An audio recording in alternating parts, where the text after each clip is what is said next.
What's up, guys? Welcome to the Comfort Zone Podcast, your place for some casual, comfortable Commander conversations. I'm your host, Dan. That's your boy, John. John, what are we doing today? So today is going to be the pilot of a new project we're going to start putting out every Wednesday. This podcast is going to be your middle of the week slide right on into the weekend to make sure you can stay comfy all week long. To commemorate this podcast series, we're going to start with the first of hopefully many set reviews with a set review for the upcoming Wilds of Eldraine. We're going to talk about the art. We're going to talk about the flavor. We're going to talk about the story. We're going to go over top commanders. We're going to go over top cards. We're going to hit you guys with everything we can think of. Don't get overwhelmed. Check down in the video description, and we're going to have timestamp markers. So if you're not super interested in every little thing we're going to talk about, you can find exactly what you want to listen to. And without further ado, get comfortable, and let's dive on into the Wilds of Eldraine.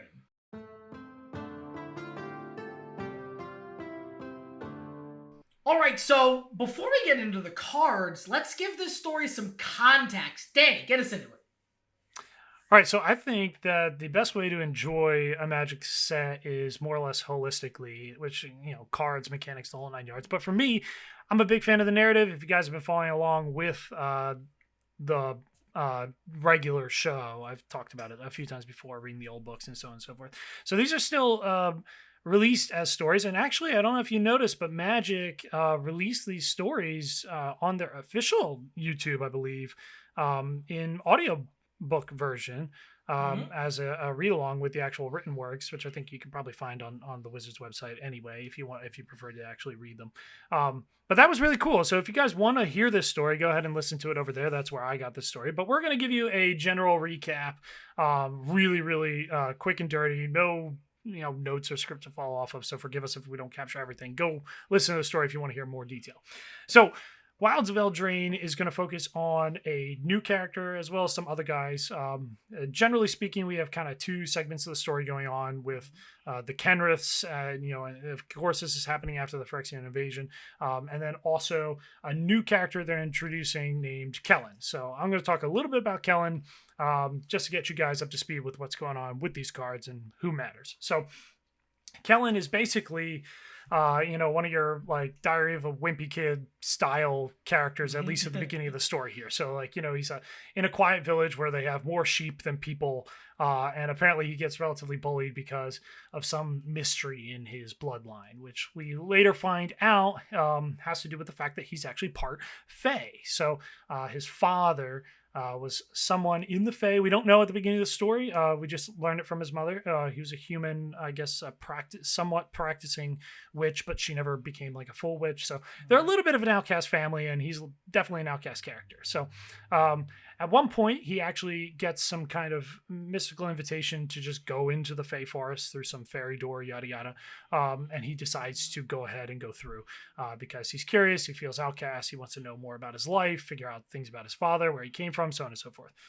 He meets the Kindly Lord, which is one of the Fairy King or whatever, who sends him on a quest to go kill or defeat, rather, the three main witches of the set. So Kellen's going to go on the quest because he wants to have courage. He wants to learn about his father. He wants to become a hero. He wants to be pure of heart. So basically, the Kindly Lord offers Kellen information. I think Kindly Lord's name is Talion, but offers information about his father if he goes and completes this quest. And he says that these witches are responsible for the slumber curse that is affecting Eldraine at this time. So if he goes and defeats these witches, he'll both save Eldraine at the same time as getting a boon from Talion and information about his father. So he's going to go do it. He's kind of a kid, so, at the time it feels a little bit juvenile and a little bit risky, but he, also come on, man, we can relate, right? When I was a kid, who did not imagine themselves as the hero? You know what I mean? Again, the man on fire, if you're familiar with that comedy special. But anyway, totally different thing. But anyway, we all think about ourselves that way. And this is, coming of age style story where this kid is going to try to become that for himself and, get out of that bullied position. So, Moving on, so we have Kellen, who travels to his first location. It's going to be a village outside of his town, and he meets another kind of integral character named Ruby, who's our in-universe version of Red Riding Hood, and they become fast friends and kind of stay together throughout the duration of Kellen's story. And the first, which they're going to try to get to, is Agatha, who's kind of your Hansel Gretel in-universe version, the cooking up the kids and eating them bits. And basically they travel into the woods. Yeah, exactly as John's doing. That's how you eat the human bits. It's so so basically they travel into the woods. Ruby is missing her brother at this time, so they're kind of helping each other out on their respective quests. They find the brother, and Kellen pushes Agatha into her own cauldron to destroy or defeat her. We don't know if she's I guess technically fully dead, because it does mention he doesn't want to think about the implications of what he just did, so on and so forth. But that counts as defeating her. And at the same time, they actually free Imodane, who's kind of part of the other narrative that John will talk about a little bit later, but totally not super relevant. They just kind of say, hey, see you later. And then he goes back to Talion, gives the proof of defeating her, so on and so forth. Talion directs him to then go climb the beanstalk or whatever, find this mirror that's going to help him locate Hilda, and then we move on. At this point, we meet another character. Forget his name again. Sorry, total names. It's something with a Troyan. I don't know exactly how to say it. But we meet this guy. He's kind of I believe he's a Vidalcan. And he's not from this plane, but it's part of the Omen Path teasing portion. But anyway, we meet this guy, and he's going to help him help Kellen and Ruby get to the top of the beanstalk, where apparently is the giant's lair or realm where they have the mirror. So they go up there, they use the mirror. It's kind of like a side quest just to figure out where Hilda is. We find out where Hilda is, and then we're gone. Next, we're going to try to invade Hilda's realm, which this part of the story is kind of funny because it's literally just basically hey, cold, super strong. I mean... being freaking cold sometimes is enough. So yeah, I mean, they didn't give them a side quest to get coats. So, yeah, well, I mean, ironically, they do be getting coats right before this. But they don't help, eventually, because it'd be cold. So basically the adage is as soon as they can't feel their nose, they're supposed to turn back. They don't listen because they're kids, but they're also heroic. The pure heart. They're whatever, we got to do this thing. We got to save the realm. I think one part of this portion of the story that I find kind of interesting is Ruby often talks about how she's got to help Kellen figure out info about his father, and it's I don't know, is that the most important motivation right here? You're risking death. You know what I mean? So the fact that her inner monologue narrative and when she's talking to Hilda as she's trudging through the snow is about figuring out the info part of the quest. I'm I don't know if I'd be dying for that, but I at least get it in that he helped her with her brother. He wants info his dad. Those are both familial related problems. I can see the connection there. And her passion about it. Yeah, it makes sense. As far as the narrative connection, I just don't know.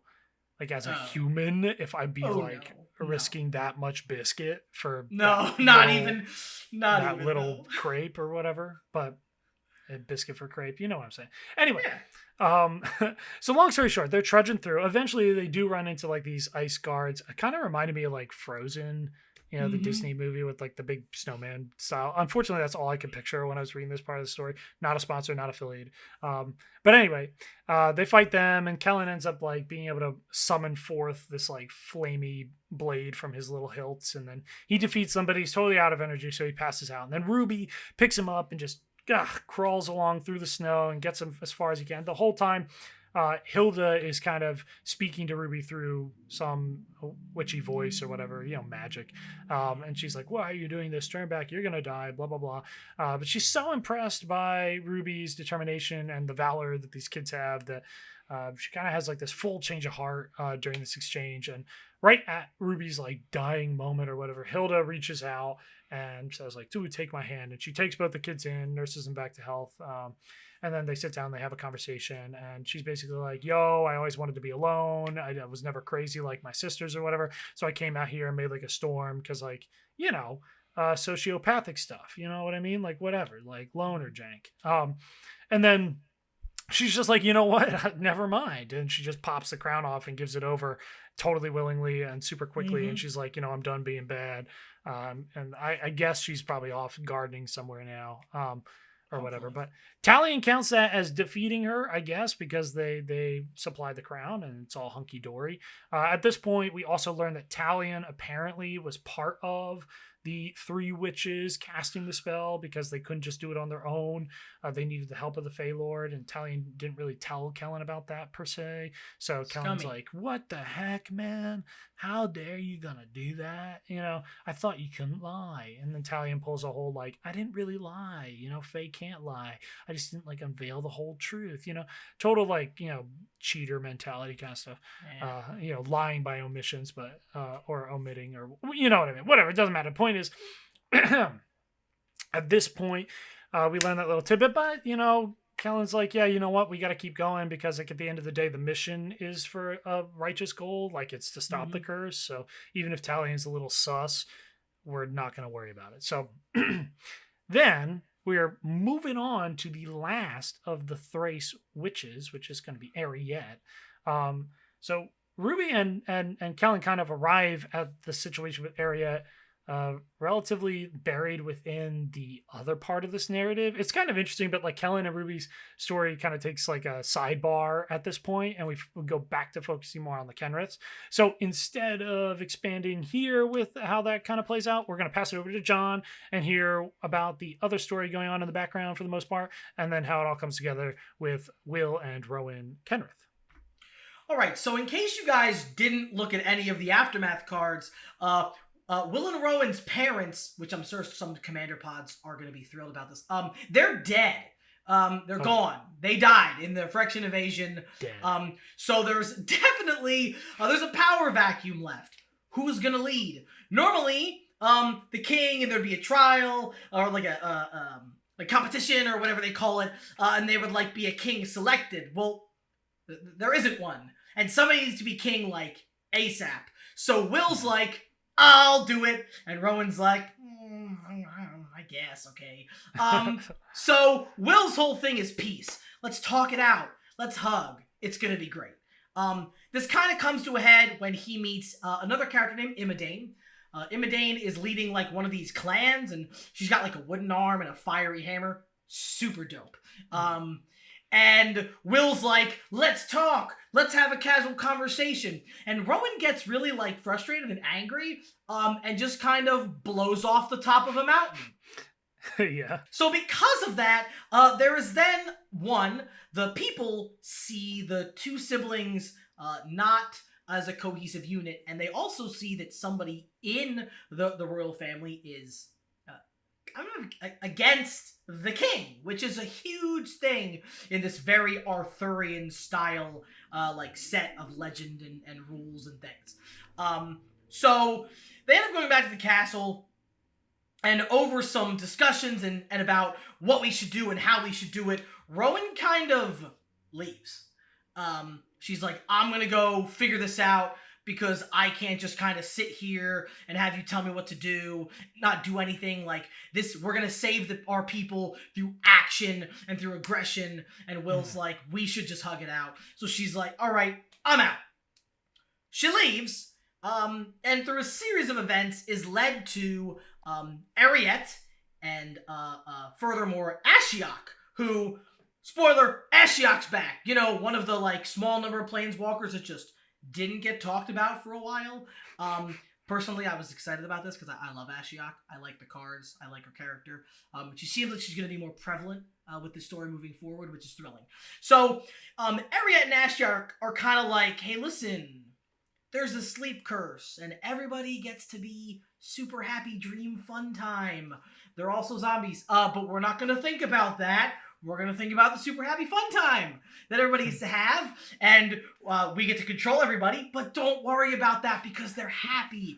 And Rowan's kind of like, yeah, okay, like I can get down with that if my people are okay. It's actually kind of funny because this is, I mean, like, I took a philosophy class one time, and like, this is kind of in the vein of like that thought, right? It's like, if you ever heard that question where it's like, oh, if you could go into a box or whatever, and you would know, like, in that box, like, you'd live like this simulated life or whatever, where you would never have any kind of pain ever again. You'd live everything exactly the way you wanted to. It'd be perfect. Your life would be flawless. Would you go into the box? It's that Matrix thing. It's, do you want to stay in and pretend like you don't know what's going on? Yes. And people, when you're already in that, like, they might be okay with it. And things are still messed up. Like, there's Phyrexian corpses, like, on the ground still. It's not like we're just forgetting the March of Machine didn't happen. Like, that happened. Their parents are dead. Like, Eldraine and the multiverse have been changed forever. So it's kind of messed up out there. So she decides, you know what? I'm going to help you guys. Rowan begins to learn magic and some other things from Ariette. Some amount of time passes, and then this is where the stories kind of converge, right? Where Will comes to this castle. Rowan and Ariette are at this castle. Kellen comes in and sees Rowan practicing magic and interrupts her.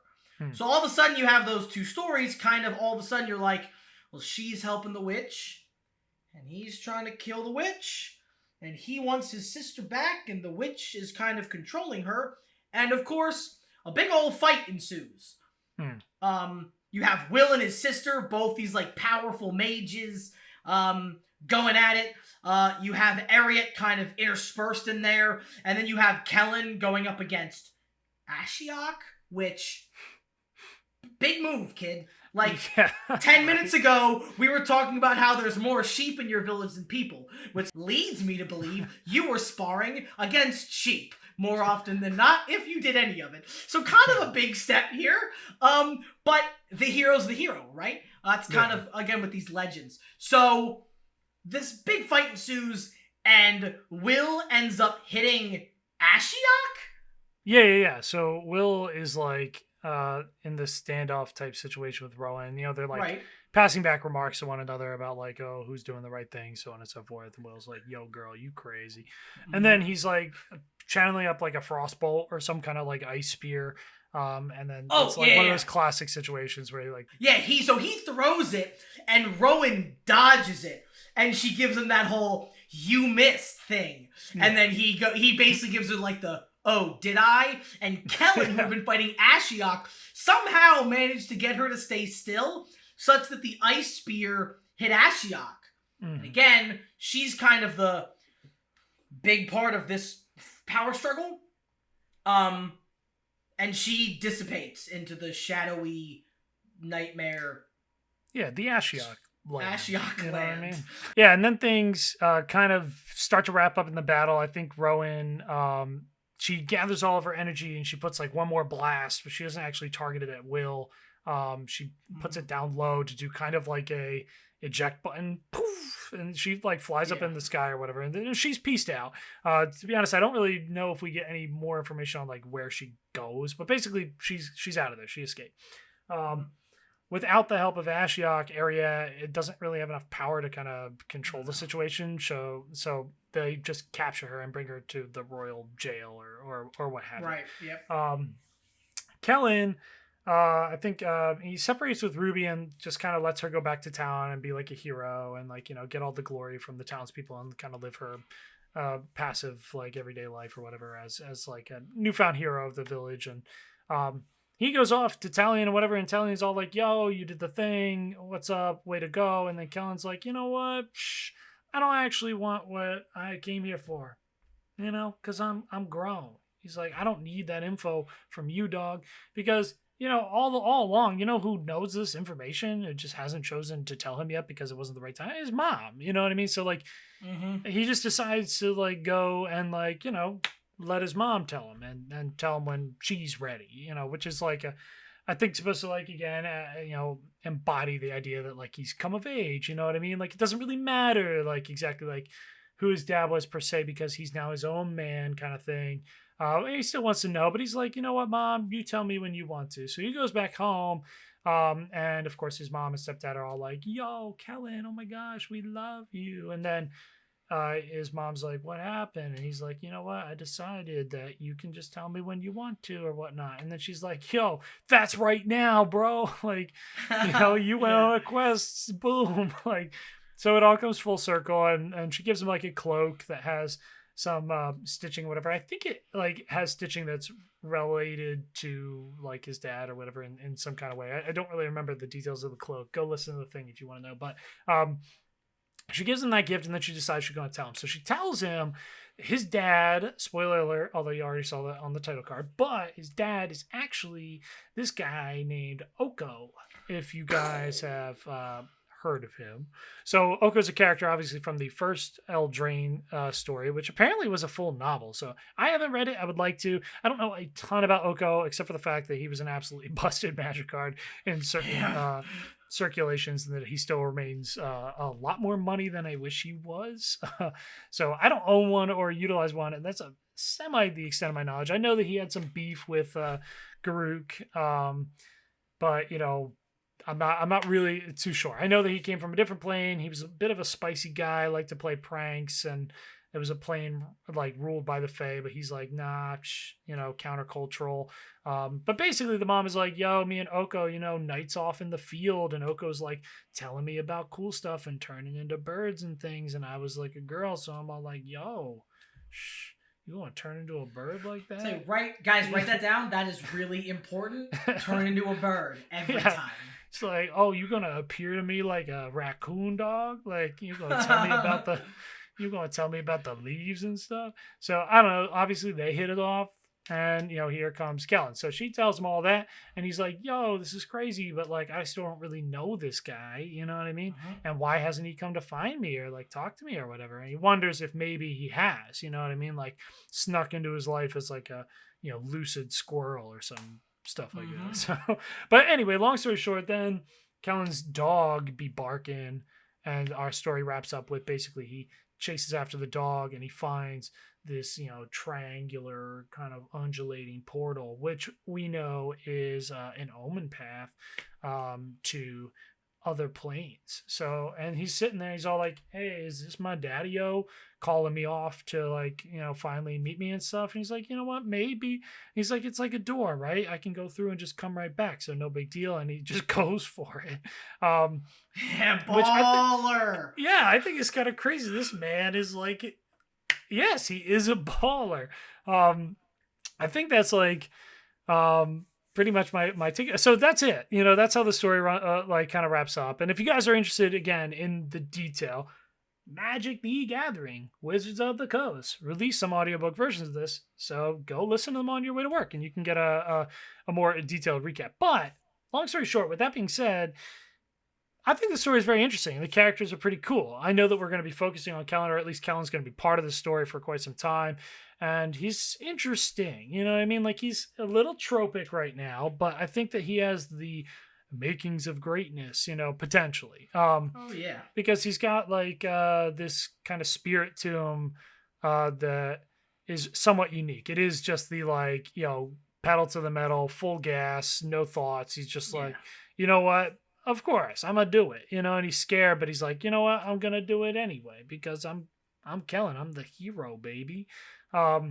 Which is interesting. And I think we need to see more of his development for him to actually flesh out into a character that matters to me, like on an emotional level.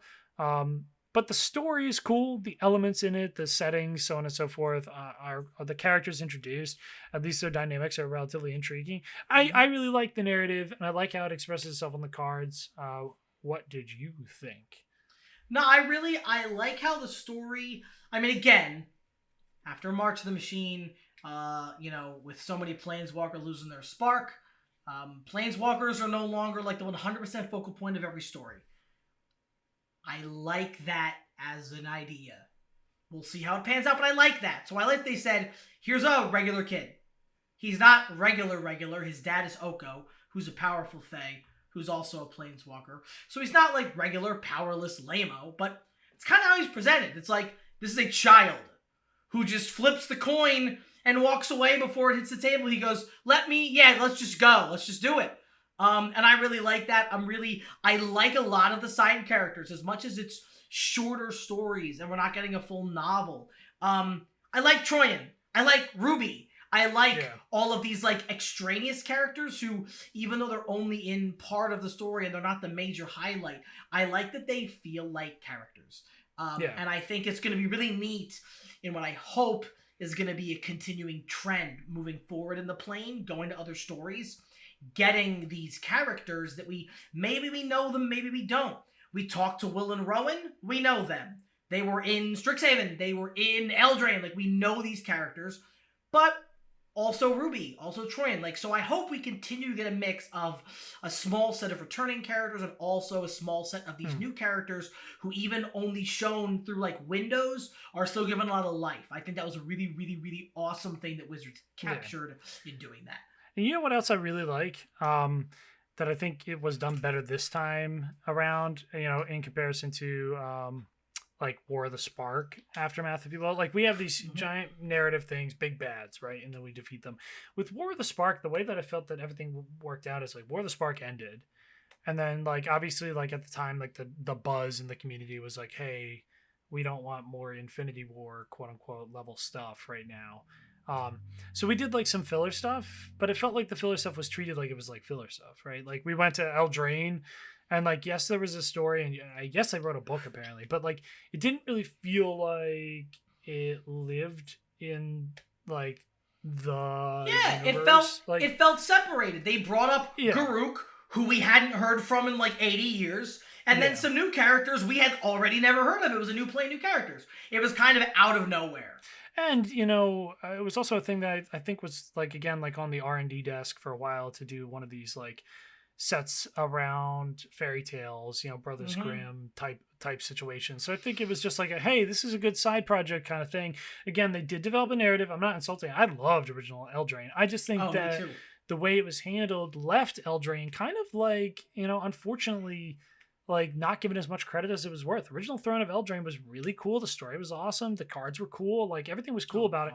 And I feel like a lot of people like saw it as just kind of like, again, like a filler set to bring us out of War of the Spark and just do something random while we were waiting for more gas to pick up in the narrative again. But this time around, I feel like, again, like, even though I know people have opinions on the actual like Aftermath set, March of the Machine Aftermath, I feel like the idea of like taking this like, Phyrexia changed how things are, you know what I mean? Like, life is a little bit different all across the plains, and like there are bits and pieces of the aftermath of what we just went through expanded upon in these sets is a really cool way to tell new individualized stories that still feel like they live and breathe in the same universe and existed during the events of that universe, because there are effects. It's like anything. Like, anything that happens in these worlds, these universes, these characters is going to have these ripple effects. And I feel like they really capture that here. And Aftermath kind of brought us out of it, right? Like, in March of the Machine, Aftermath, it's like, here's a taste of like, what's happening and like the things to come. And then boom, now we're in the first like kind of like full set afterward that's not Universe Beyond or a master set, and we feel like we're there, right? Like, this would be kind of what's happening afterward, but it's its own story at the same time. That's really interesting, and I really like that element of it because it makes it feel like a lot more holistic and kind of tied into what's going on. So let us know what you guys think of the story down in the comments below, and if you are a fan of following along with the Magic narrative and which character is your favorite or something like that, just throw any old thing down there. And let's move on and talk about some mechanics.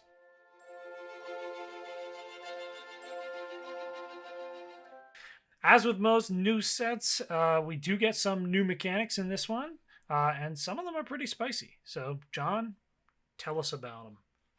All right, so the first new mechanic we're going to talk about is one that I am very excited for. Just like I'm excited for the one I'll talk about afterwards. But we have to start somewhere. So this mechanic is called Bargain. Bargain is on a variety of cards. Permanents, non-permanents. It's great. And it reads that you can sacrifice an artifact, enchantment, or token as you cast a spell.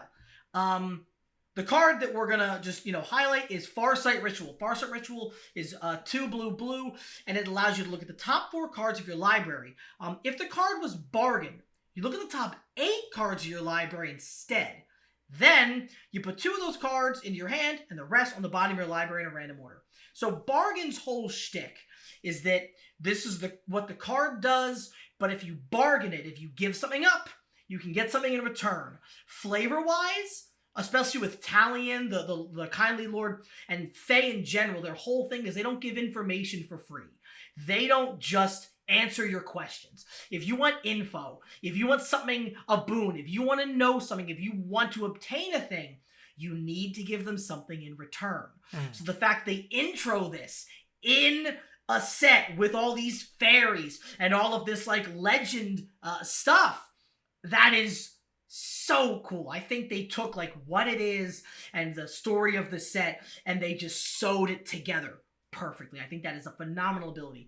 And the fact that it's useful as a theme, I think with more cards over the years, you could make a deck that is highly focused on bargain as a mechanic. But the fact that so many of these cards in Commander can be utilized in a variety of decks, you're not like precluded from using them in a lot of ways. I think it's going to be a mechanic that when we see it crop up, we're going to see those cards all over the place, as opposed to in one deck or in 2 specific commanders, which I think is a really well done mechanic. What do you think? Yeah, so to be honest with y'all, I wasn't too terribly excited with Bargain when I first saw it, just because a lot of the Bargain cards I feel like could have maybe just been pushed like ever so slightly harder. Like for instance, the like Tooth and Nail redundancy card. What is it? Thunderous Debut or whatever, right? Yeah. Thunderous Debut. When you look at it, it's pretty much like Tooth and Nail, except you don't search your library. You look at the top, I believe, if I'm remembering it correctly, a top sum amount. And then the Bargain is what allows you to put them into play instead of into your hand. But if you compare the two, Thunderous Debut costs 1 less CMC. But in order to get the full package that you would get from Tooth and Nail, you're going to end up having to give away a token piece anyway.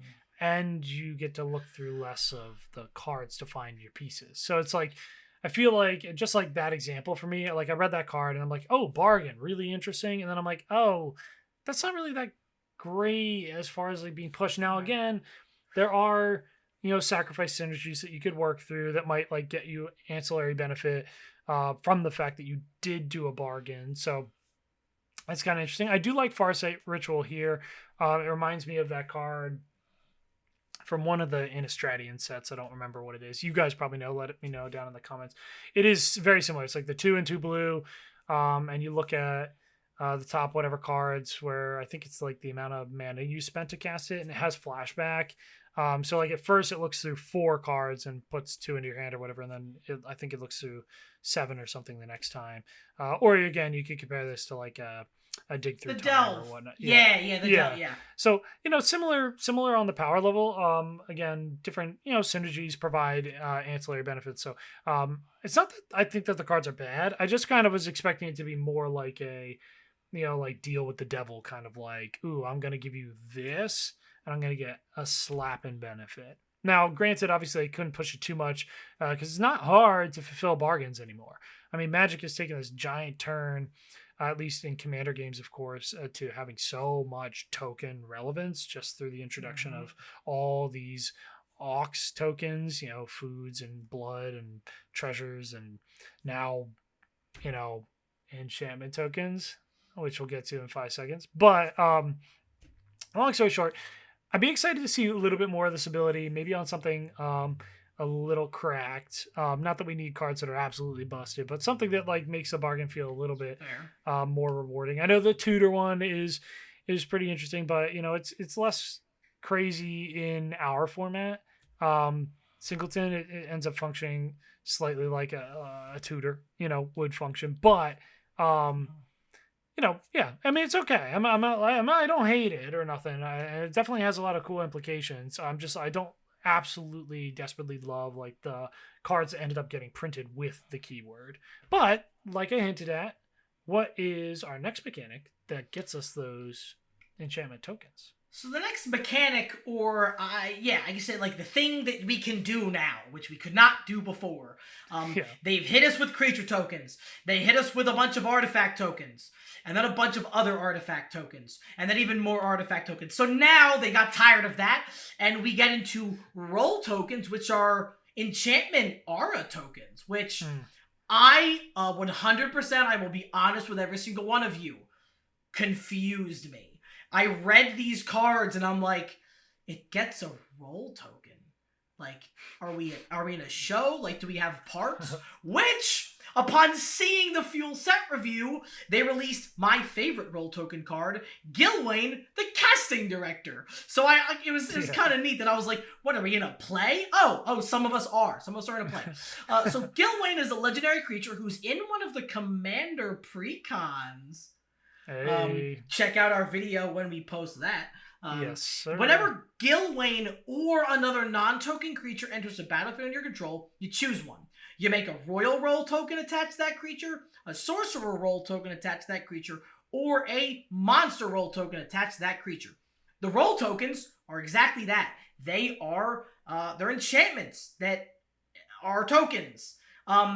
Two examples, we have the Virtuous role token. The creature that's enchanted gets +1/+1 for each enchantment you control, which, right off the bat, any creature with one of those gets +1/+1. Worst case scenario. You play a creature, boom, +1/+1. Then there's also some that are not as kind, like the Curse role token. The enchanted creature's a 1/1. Rude.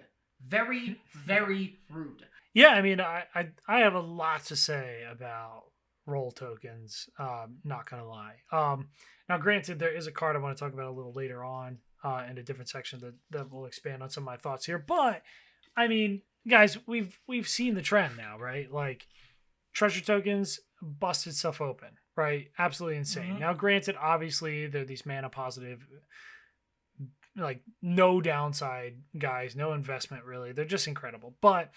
Even nowadays with foods, like, there are ways that these tokens, ignorant of the ability of the card, get busted open by payoffs, right? So, like, simply being able to generate artifacts in mass, being able to sacrifice artifacts in mass, being able to trigger end of the battlefield effects that, like your artifacts coming into play, so on and so forth, in mass, got blown open by all of these redundant artifact tokens and in like insane degrees. I'm sure all of you guys out there know these decks. We've played against them. Treasure is stapled on everything anymore.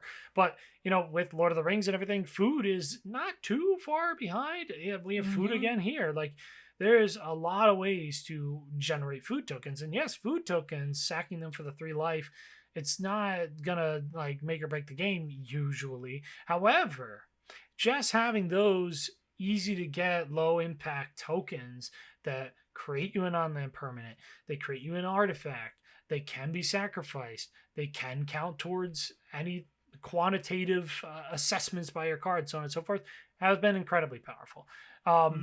So in this situation, I feel like this is the start of that here. Now, I don't know how often we're going to see role tokens, and I imagine probably not very, but I definitely think Magic is going to start messing around with the idea of enchantments being more easily accessible, maybe in this token environment, not necessarily through the roles in the future, but through other means. And looking into the idea of like enchantment sacrifice, like we saw with Onyxia or whatever in the Commander Masters precon.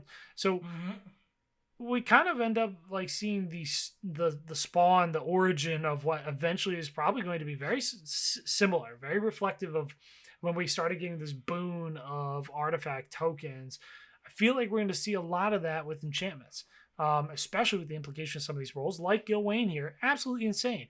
Every single creature you play, non-token creature, is going to come in, not only get the buff, not only get the effect of whatever role you give it, which, by the way, royal role, are you kidding me? Every non-token creature you play for the rest of the game gets +1/+1 and board 1. That is cooked. But more importantly, almost, they make an enchantment. If your creature said every single creature you play comes into play makes an enchantment aura, imagine the insanity with all of the synergies involved with enchantment ETB, oh my god, like instantaneously your creatures are coming in with enchantments. It enters the battlefield and then it gets its roll. So anything that likes an enchantment ETB is going to see that thing pop in. If I'm understanding Gil Wayne correctly, I mean the implications are insane, and this ability is absolutely awesome. However, moving on to unfortunately me and John's probably like least exciting ability, and probably a lot of you guys out there as well. Another new mechanic of the set is celebration or celebrant, or I forget the exact terminology, but I think it's not celebration. Yeah, it's not on a lot of cards, so it's not too terribly impactful. But this thing is interesting. It's basically the celebration keyword is a triggered ability, or I think they're not all triggered. It unlocks an ability. It's a check, right? So the celebration ability is unlocked by having had two, I think it's, what is it, non-land permanents, enter the battlefield during your turn. Then the card with celebration is able to do its celebration. So I know there's the one guy, and if he's celebration, you can turn him into a 4/4 dragon, I believe, and he might have fire breathing as well. This ability is a little less exciting, I think, just because it's really not on a lot of cards, and the cards that it is on, it's not that pushed. What do you think? I love the implication that somebody was partying so hard they turned into a dragon. Yeah, that's fair. I think that's hilarious, which is a trend of the set. There have been a lot of things that are just blatantly funny, which we'll get to many times over the duration of this conversation here. But I kind of wish, kind of like you said with Bargain, I wish some of the cards were a little bit more enticing. I wish that I had looked at some of the cards and been like, oh, celebration, like we already have plenty, Council of Four, cards that have to do with when a second spell is cast, when a second card is drawn, and I feel like Celebration had the opportunity to like play into that, and then they didn't give us that many cards. And I think it's the kind of thing that if they continued to bring cards with that keyword in, I think they would fold really nicely into a subset of cards we already have. But otherwise, there just wasn't a whole lot that I gravitated towards. Yeah.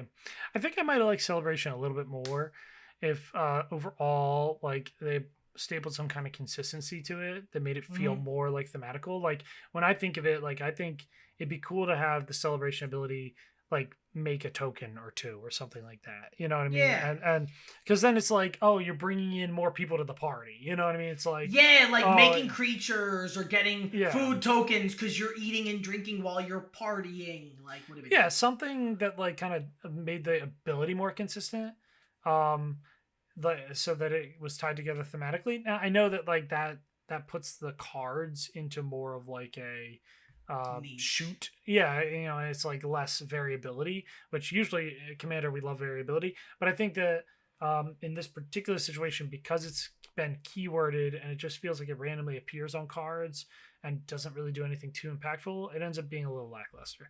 But it's not like the cards are terrible. It's just the Celebration ability, it ain't like dinging any bells. Last but not least, of course we have to talk about, it's not new, but we have the returning mechanic of Adventure, which is indeed absolutely cooked. So Adventures, if you guys remember from original Throne of Eldraine, are going to be cards that can come into play as a creature back in Throne of Eldraine if you play them for their title bar CMC, but they also have an alternative mode, the option to cast the spell as an instant or sorcery, which is printed on the card as an adventure. Once you cast the adventure, it goes into exile and can be later played for its usually back in Throne creature side using that title bar, CMC, so on and so forth, like you would normally cast it from your hand. This time around, we see a new kind of take on the mechanic where we actually have a series of enchantments that can be sent on an adventure, and these things are absolutely incredibly strong, of course. So we're going to mention them here.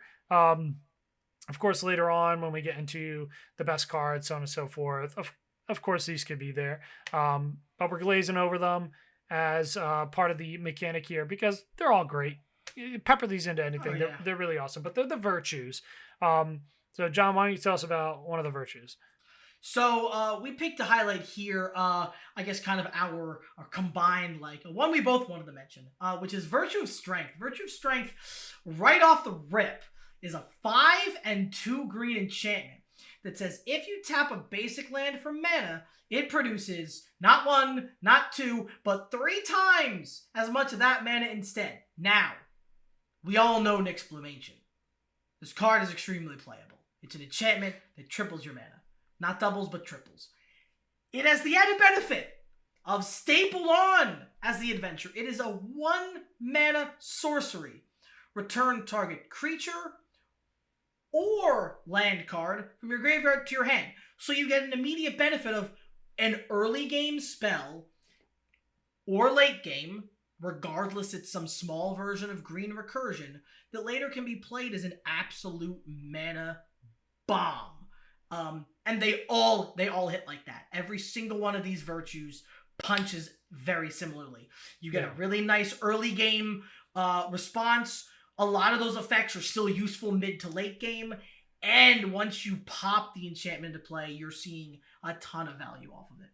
Yeah, I think that this time around, adventures, like the actual adventure set of cards, got a bit of a boost, which is kind of hard to articulate in a way that like really reflects the way I feel about it. But honestly, if you pulled up all the adventures from Throne, and you pulled up all the adventures from Wilds, and you took a peek at the actual adventure side of the card, I just feel like the utility, the like playability of the adventure on all these cards went up. You know, maybe the power didn't like get absolutely cracked through the roof, but the playability, like the relevance of the adventure, went so far up. And for me, that makes so many of these cards really enticing, because even like a circumstance like Virtuous Strength here, you know, that adventure side of the card, that's fine, that's playable. If you never touch the other part of the card, it's a slightly dampened reclaim, which could certainly have a place, you know, in a deck. You know, I mean, sorcery speed instead of instant, a little restricted on the cards you can grab, but it goes to hand. You know, I mean, like worst case scenario, this thing is like a selective cantrip. You know, you're not just drawing a card off of it, you're ditching it to get some relevant piece back out of your grave.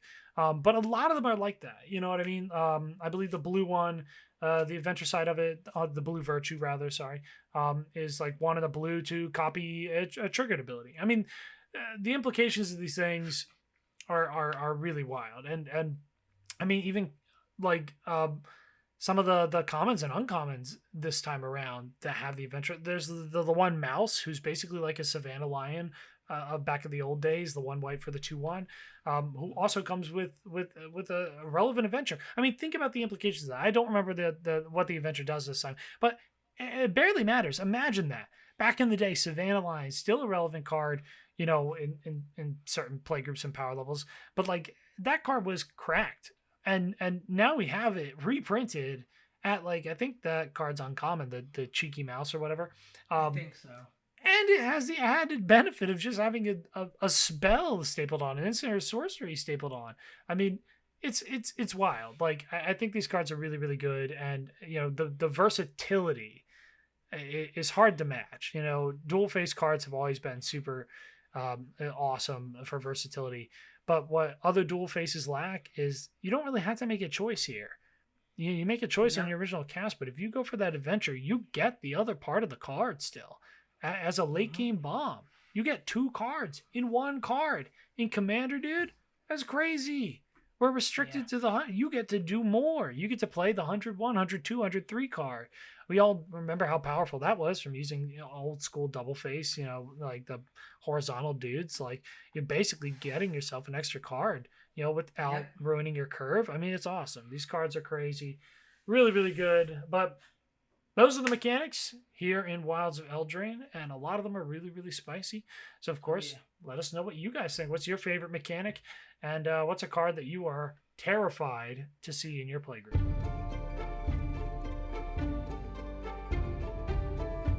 So, we got some legends, which means new commanders, baby. And, of course, we got to talk about them. A couple of our favorites. And, like we were just talking about, some spicy, spicy adventures. John's going to start us off with our first one. John, what do you got? All right, so this first one hits my perfect niche of, wow, that's really cool. Wow, it's something I've never done. Wow, it's a color combination I've never done. And wow, that is so good. I'm first going to talk about Baluna Grand Squall. We didn't get hugely into the story with the giants, but she is a giant noble, and she's the queen of the giants. Again, right off the rip, she's teamer colors, green, blue, red. For a 4/4 trample that says permanent spells you cast that have an adventure cost 1 less to cast. If that was the card, I'd be building a deck around it. If that was all it said. Yeah, However, that's pretty crazy. Not just that, thematically, she has an adventure on her called Seek Thrills. It's 2, a green, a blue, and a red. Mill 7 cards. Not a small thing. And then you put all cards that have an adventure from among the milled cards back into your hand. Oh, yeah. I saw this, and I said, maybe I'll build a deck around it. And then you said, hey, somebody's got to do Baluna. And I said, I've literally never built a teamer deck. It is the single 3-color combination I've never built a deck for. And I really, really, really, really, really like adventures. And I don't think I've ever cast one in a Commander game, because a lot of the old ones are not phenomenal. So with the nice crux of some cool new adventures and a place to put them in a color combination I've never done, I'm thrilled to run this as a Commander. What do you think about? Do you like her? What do you think? Oh god, yeah. Well, you remember I did. I texted him the day this was spoiled, I think. Yep. I just sent him a picture of it. I'm like, yo, someone's gotta make this deck.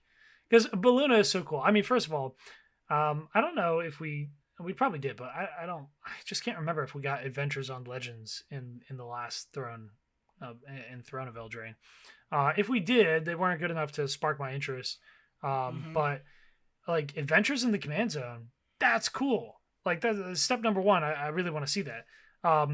But also to have an adventure themed deck just sounds really awesome. I mean, especially nowadays, again, we have a handful of cards that like being played from exile. Or like cards being played from exile. So you get kind of the, unintentional benefit of, hey, when we cast the creature side or enchantment side now of an adventure out from exile, you are technically casting a spell from exile. So you're going to get these added benefits and triggers across the board. I mean, not to mention as well, like you said, Baluna's just cracked. She's a 3-mana 4/4 trample. That's cracked. With cost reduction. Yeah. Stapled right on her. With cost reduction. And on top of that, if it wasn't enough, at least like having this adventure at instant speed. I mean, again, don't forget, you can always bounce her back to your hand with whatever that land is. God, I always forget the name of it. You know the one that does the put your commander back in your hand kind of thing. Command Beacon, yeah. I mean, think about this. Like, wow. Okay, like you could have her out, get your cost reduction, you start running out of gas, Command Beacon her back into your hand. Boom. Mill 7, return all your adventure cards. You got gas again. Recast her out of her out of her adventure. No additional CMC tax because she didn't go back to the command zone. You got your cost reduction again. Now you just refilled your hand. This card is crazy. Love it. Can't wait to see it. We are going to have John feature this in his new deck in an upcoming video alongside one of my picks for the top commanders, which is going to be Kellen, the Fey-Blooded. So this is kind of an interesting pick for me because I don't have a Boros deck, much like John with his Teamer deck here. And I also don't have an equipment-based deck. So Kellen fits a niche for me that I have really not done a lot of. I've tried to make equipments work in the past. I've never been really thrilled with them. But Kellen's pretty crazy, so let's tell you what he does. So he's a 3-mana 2/2 with double strike on his creature side, and he has the ability that other creatures you control get +1/+0 for each aura and equipment attached to Kellen, the Fey-Blooded. Now, that's already good. We'll talk about it in a second. But his adventure side is a 1/white sorcery that lets you search your library for an aura or equipment card, reveal it, and put it into your hand, then shuffle. So immediately this card sounds not really fully up my alley. It's pretty pushed and it's very strong. Obviously his adventure side being a tutor is crazy. Having native double strike is crazy. This card definitely begs to be a really powerful Voltron style equipment commander, Oh yeah. slapping any kind of equipment onto this guy that you can search up with his adventure is going to push him over the edge really, really quickly. Um, I I will explain why I love him without giving too much away. The reason I like him and the reason I want to build him, first of all, I love having good curve right there in your command zone. That's why I always have admired like one mana commanders. I used to have Rise of Redeemed. I don't have him anymore. John's going to be the one repping the one mana commander for a while.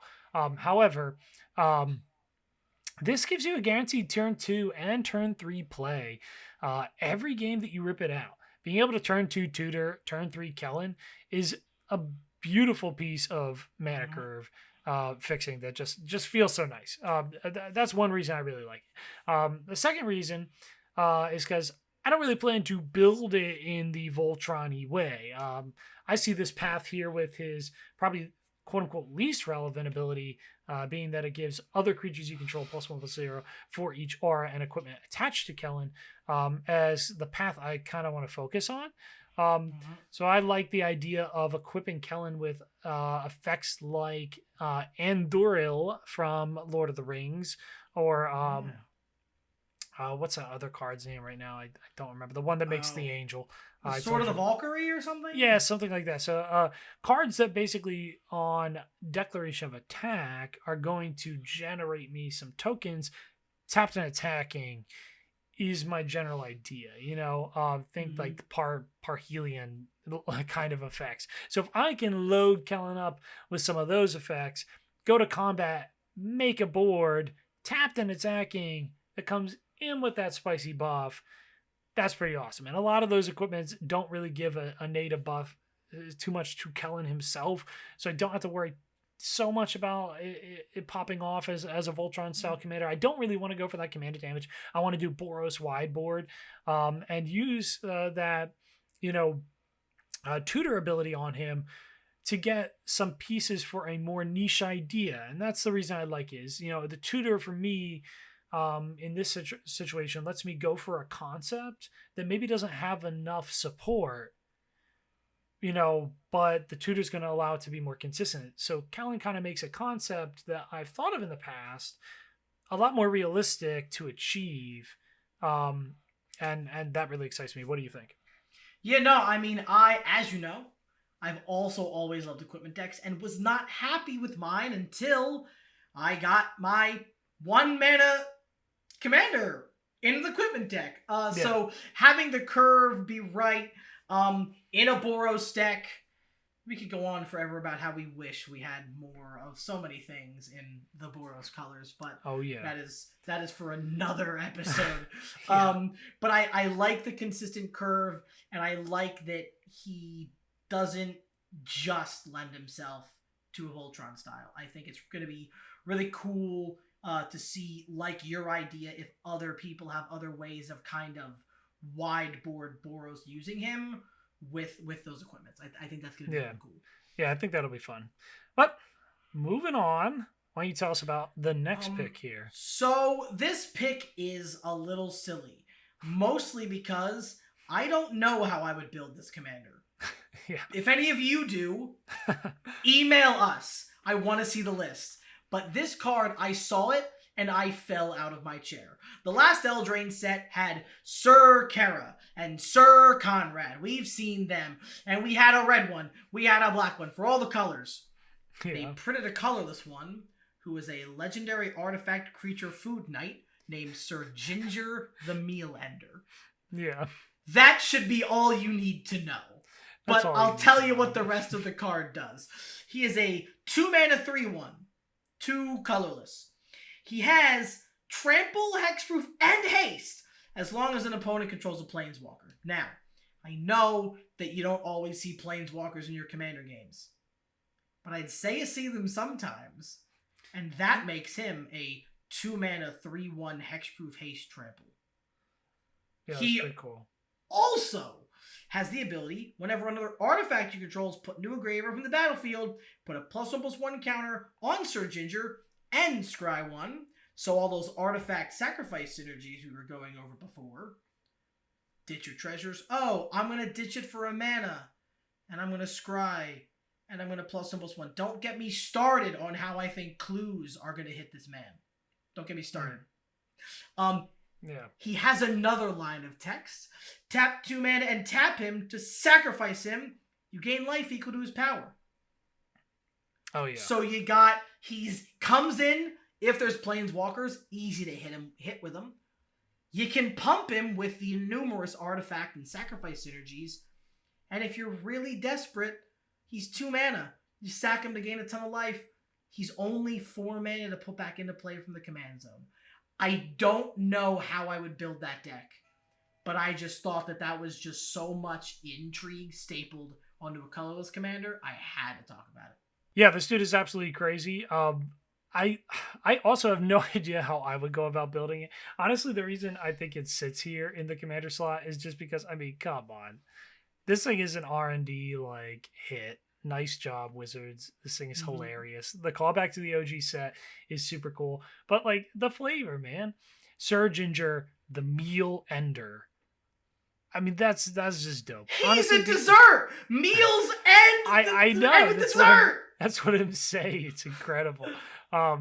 Everything about this was well thought out. It is very funny and very cool. So the only thing I wish, honestly, for him in the command zone is that he had vigilance natively. Yeah.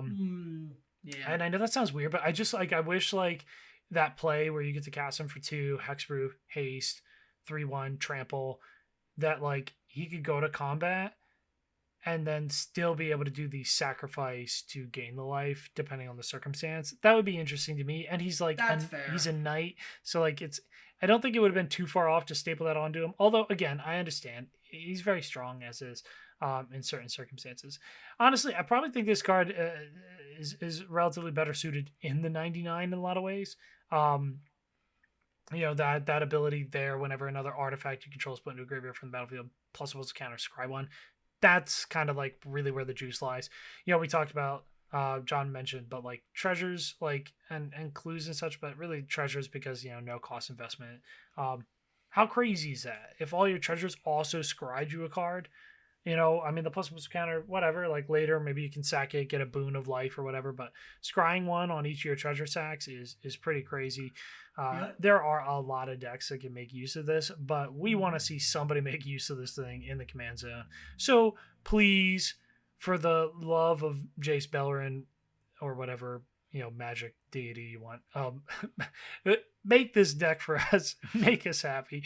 Let us know in the comments what you did with it, and more pertinently, try to catch us on Spell Table or something in the future and show us what you did with it, because we definitely want to see it. The both of us.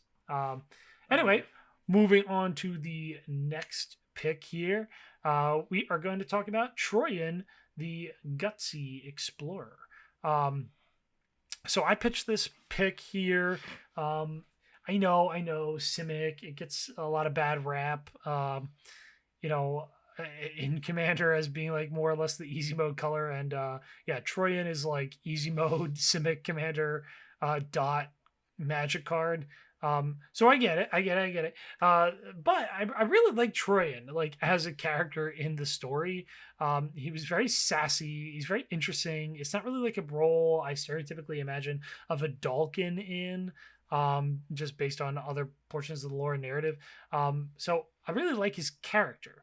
Now the reason I like the card, obviously, having mana production in your command zone is really interesting. I love that he's an uncommon. I don't know why. I just have a thing for commanders that are uncommons. But a mana producer in your command zone is always a fun time. Yes, it gives you the restriction. You can only spend the mana on spells that have mana value 5 or greater or X in the mana cost, so implications abound. I like the idea of this guy paired off with Karuga as the companion, going with a 5 CMC or greater style build. I might end up tooling around with this. I also like the idea that he doesn't restrict you to creatures. It is cast spells with mana value 5 or greater. So I also like the idea of going with kind of more of a spell casting iteration on this, which I'd like to tool around with as well. Thinking about trying to hit what's that card? Sauron's whatever. Saruman's the enchantment from Lord of the Rings. Whenever you cast your second spell or whatever, copy it. Like I like the idea of playing these like big payoff kind of permanents that like spell casting. Karuga can see those permanents and help you to draw cards, but focus on kind of spells as a payoff. I think that just sounds a little bit interesting, although probably ends up feeling a little more Simic than I might like it to in my head. And of course, he's got looting on him. Looting, baby. You guys know I love looting. You saw my set of Sanctuary short. Looting is incredible. Implications abound. You can do a lot of stuff with a card that just has loot stapled onto it. So I really like this guy. Mainly for me, this is a choice because art, flavor, story, and a little bit of a open-ended build around while being an uncommon is kind of interesting. If you guys have seen our Duel of the Doublers video, you know I have a Hydra deck that runs green and blue. It's all about X mana costs. And if I pull one of him from my box, that is the first and last place he's going to go for me. And I think it's a really neat card. I am going to bring in the last of our commander picks. As much as we could probably go on for 20 hours talking about every single legendary creature in the set, we and you do not have that kind of time. And we would be remiss if we didn't mention one of the three witches in the story. So, Ariette of the Charmed Apple is a 3-mana 2/4, 1 a white and a black, that says each creature that is enchanted by an aura you control cannot attack you or planeswalkers you control. And then at the beginning of your end step, each opponent loses X life, and you gain X life, where X is the number of auras you control.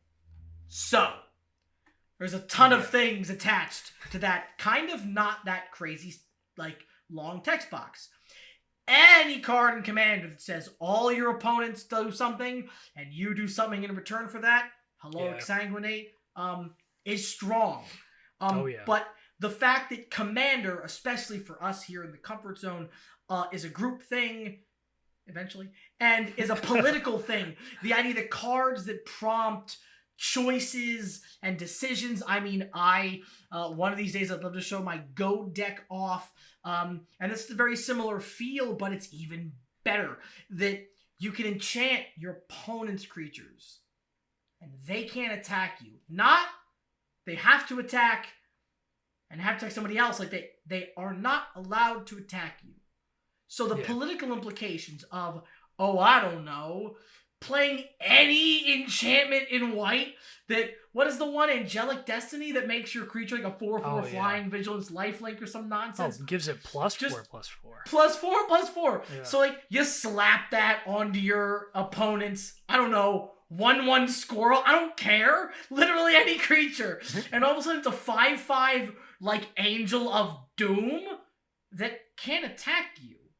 Yeah. It's really incredibly interesting. I think that, not that I want to spend too much time on it, but in a limited environment, role tokens and this, like, just, it feels very mystical, which I like. I think you're going to see a lot of that, like, things are enchanted because things are magical. And I just really like the flavor of her spell, the slumber, and that she's kind of in control of these things and that they can't hurt her. So when you enchant things with her on the field, or with her once you play her, they can't hurt you. And I think that was a really big flavor win, as well as a really interesting political commander. Yeah, no, I completely agree. I think Ariette is really interesting. I just think that the real spice here comes in the fact that she says they just simply can't attack you. Now, we've seen like Goad be stapled on a ton of things nowadays. And the thing with Goad is, it's good. It does have the added benefit of kind of like forcing it to go to combat, but it has the retractive downside of once you whittle that game down to the 1v1, it don't matter if they're goated. That thing's coming for you.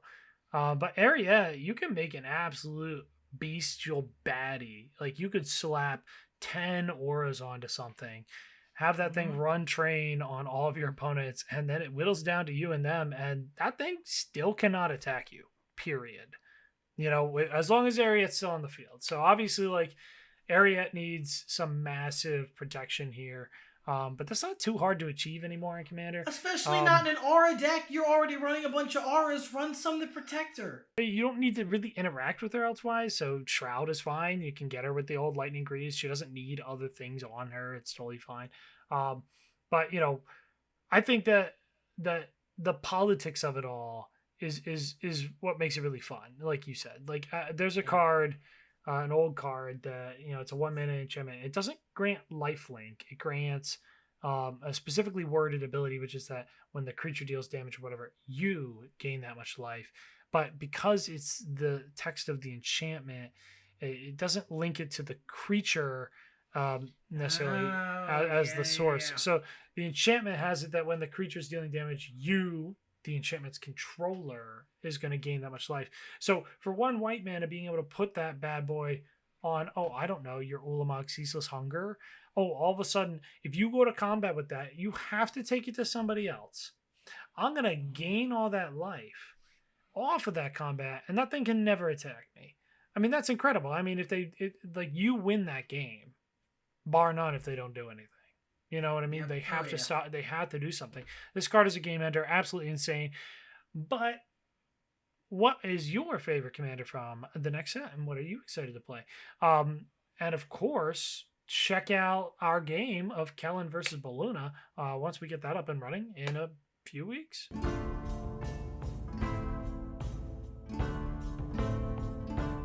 All right. Y'all know we gotta talk about these slapping arts. Me and John over here, we love flavor. We love art. I talked about it being one of the reasons why I love Magic the Gathering. The art's incredible. So we're going to get started off with a bit of an underdog pick here from me. It's going to actually be the 3/3 Beast token. Victorian Couch! Yeah, right. By Vincent. I'm going to butcher the name. Forgive me. We're going to butcher names throughout this section, so be prepared. But Vincent Christianus, or something of that nature. Absolutely incredible art. This thing is so cool to me because it reminds me almost of like a traditional Japanese tattoo style. I know it's not really in that same vein, but it's very like it's just so artistic for a token. I don't know, like it doesn't necessarily feel like a lot of the tokens we get nowadays, which I feel like are more kind of generalized digital arts, just kind of trying to capture real quick, like, oh, this is this, you know what I mean? Oh, here's a treasure. It's a treasure chest. Boom, you get the idea, right? Oh, a treasure. It's a goblet. Okay, I get it. It's a treasure. This thing, like, this dude sat down and was like, you know what? They gave me Beast token. I'm gonna make that pop off, and then gave us this. I mean, honestly, the elements are incredible. I could talk about it forever, but we don't have forever. You do if you go pick up one of these Beast tokens and just stare at it for the rest of your life. You know what I mean? What do you got, John? All right. So we got I had to talk about at least one of these Enchanted Tales. I originally, upon making the video, I had a list of like 8 black enchantments for Enchanted Tales, and I wanted to talk about all the arts. This is the one I picked. Oversold Cemetery, the 2-mana enchantment. At the beginning of your upkeep, if you have 4 or more creature cards in your graveyard, you may return target creature card from your graveyard to your hand. I don't really care what it does. I don't remember if I run this in any decks. But look at that. Art. I mean, Harry Conway. Your service to me and black card players as a whole. Thank you for this absolutely gorgeous card. You have this thing in the center of the cemetery, the creature or a person or a spirit or whatever, and there's a hand just going to rip down at it. Like, that's so sweet. And you have all the zombies coming in from the side because it's a cemetery and there's too many things in it. It's oversold. Like, I just think that, like, I could feel that hand ripping that thing right out of the cemetery back into your hand. Like, I feel like this just looked so... It didn't look like a screenshot of like a picture that somebody posed for. It looked like I got a 4K image of an action in motion. And I just think that it is absolutely gorgeous. Yeah, it's cool. It's very like Tim Burton-y, very shadow boxy. It's really a very, very sweet art. All right. Moving on, we got Ristic Study. This one coming from the anime variant on the Enchanted Tales. And this one, the name is Fuzzy Choco, something of that nature. Please, somebody load a voice thing down in the comments and please correct me. I have no idea.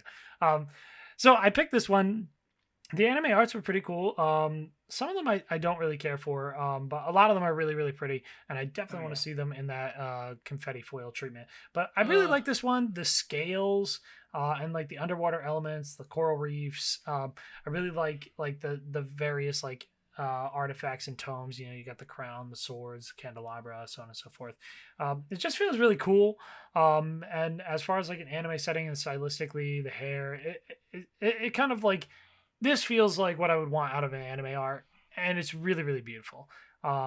So, I mean, go check out the rest of the anime arts if you haven't seen them. They all kind of deserve a nod, but this one would definitely be my top pick. And what do you got?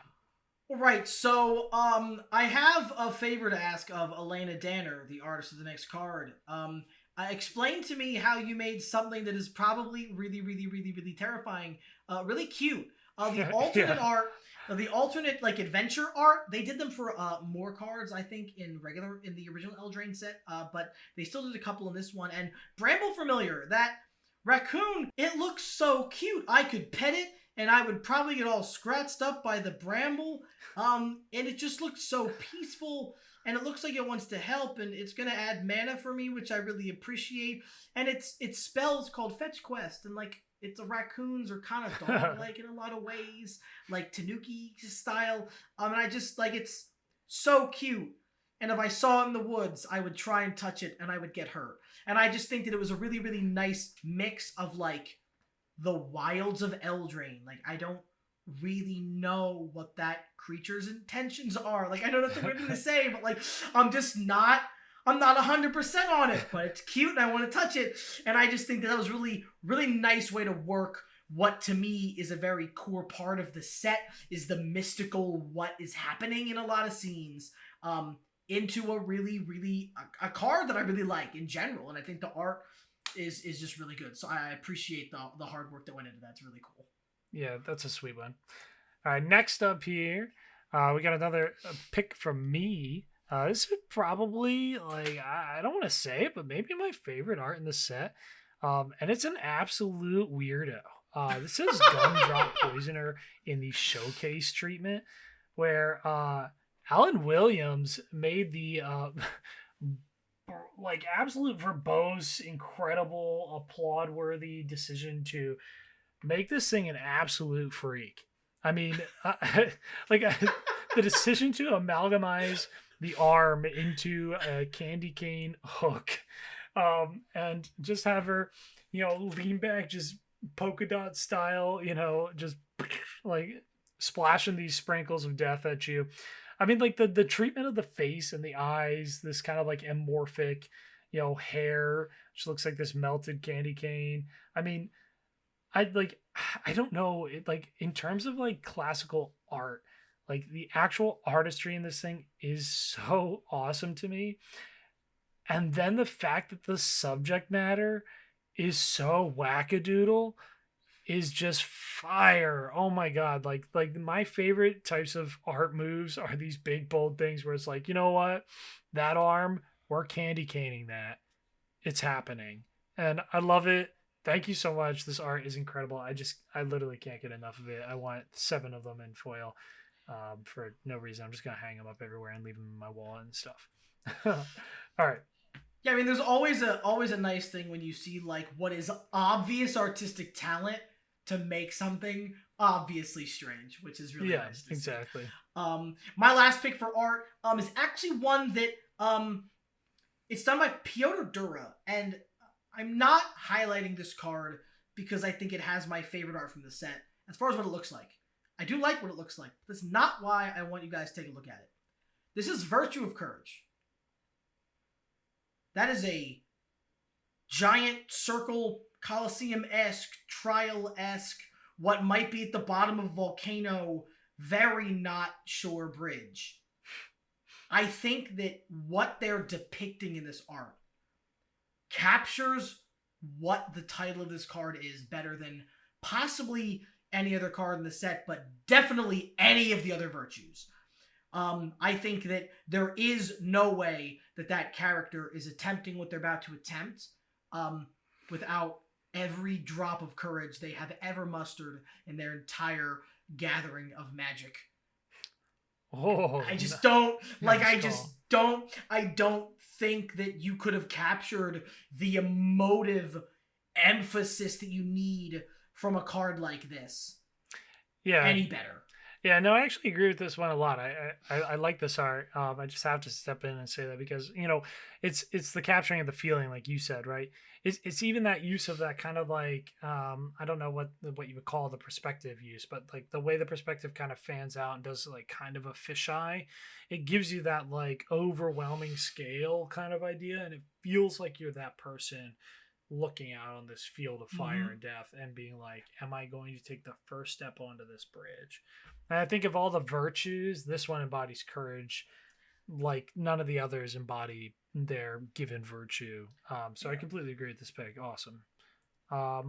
So for the last one here, I'm going with another kind of weirdy, but I absolutely love it because it's from Kev Walker, dude. This is Devouring Sugar Maw in the showcase treatment. So I can't get enough of this art. Obviously, like, I'm sure a lot of you are familiar with Kev Walker out there. Does incredible artwork. And a lot of times like that soft, really highly detailed treatment being taken on very serious arts. Beautiful. This thing is goofy and I can't get enough of it. Like seeing Kev Walker's treatment of a sugar maw and just decided to the choice with the teeth there. I mean, come on now. This thing looks both terrifying, adorable, ridiculous, like it's going through some kind of weird midlife crisis with its strange gummy worm legs. And I don't even know what its problem is with this guy, but I just love this art. I can't get enough of it. Having like the dude on there too, like with the incredible detail in the backpack and tools. And it just looks so funny to juxtapose that with this really weird fantasy bad birthday creature. And I love it. It's incredible. The arts in this set slapped so hard. I could literally pick a billion of them. But what was your favorite art from the set? Which one did you think was absolutely cooked? We would love to know. There's a lot of really goofy ones in here, but goofy in just when goofy is treated, like you said, with the respect and artistry of like a full-on professional, you can get some incredible works of art. Yeah. So let Dan know what your favorite art was, and let me know, like with this Devouring Sugar Maw, what one you're gonna see in your nightmares, because that card is terrifying. I love it. Yeah, exactly.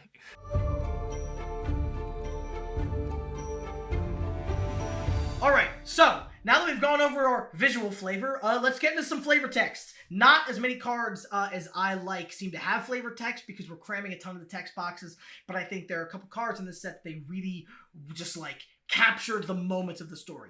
My first pick is A Tale for the Ages. The flavor text on that, it's an image of, looks like a puppet show of what is probably Kellen and Ruby. And the flavor text is, with every retelling of Agatha's demise, Kellen got taller and Ruby got stronger, but the core story stayed the same, and people remembered what happens to those who prey on the weak. I think that as a card that really starts amping up the story, like this is after Kellen and Ruby have succeeded the first time. They're like, you know what? They're doing it. They're doing it. These two kids are doing it, and I think that is just a perfect picture of like they're telling this story, kind of that like the more you tell it, the crazier it gets. But the fact that, again, the core stayed the same is that don't underestimate these guys because they killed a witch who was messing people up. Yeah, I definitely like it. It really is just like an ode to the return of goodness. To Eldraine and like hope to the people. So I think this is a really cool one as far as story goes. Unfortunately, a little bit of a different tone, but next one here is a pick for me that's just straight up Goof Town. I'm going to go with the Archive Dragon, whose flavor text is quite funny if you note the art. Obviously, Archivio's style reading all these books, and the flavor text goes, fascinating. It says here that dragons cannot read. Every time you Which, read it, I'm going to laugh. Every time. which I just think is very funny, especially just like the terse kind of like, dry European like stereotypical like reaction to reading it, just being like, oh, fascinating, like, Yeah. it's just like this is one of those jokes. It's like simple, easy breezy. It's just a clever nod, and I really love it. What do you got next? Yeah. I mean, as far as clever nods, I feel like that is a little bit of a theme with our flavor text because Yeah, for they sure. said, like I said earlier, it's hilarious. Some of these flavor texts, Ginger Brute, right? So he's a food golem. So he's this hulking dude. And the flavor text is sometimes as fast as you can isn't quite fast enough. So he has haste. So that's funny. And then it's a nod to the can't run, you can't catch me, I'm the gingerbread man because he's Ginger Brute. Like that's just funny. There's no other way to say it. That's hilarious. Yeah. And I think that the fact that they snipped that and didn't just post a part of the poem, they like put it in a amusing quote was like a really just nice bloop. Yeah, no, it's funny because like again, like the original story it really has like this gingerbread man like of full and utter like arrogance. So like kind of flipping that on its head here, especially with the art, like him being chased down by this wolf, and like obviously that look of despair on his face where he's like, "Oh, dang, dang, dang, dang!" Like my ginger legs definitely can't cut it this time around. It's really funny. I love it. All right, next guy here. I got the Regal Bunnicorn. So this card is redonkulous for 1,000 reasons. I will be talking about this again in a later podcast with a different subject, so look out for that. But this card's crazy, actually relatively strong, but we're here for the flavor, so let's read it up. Its flavor is, quote, it's entirely peaceful.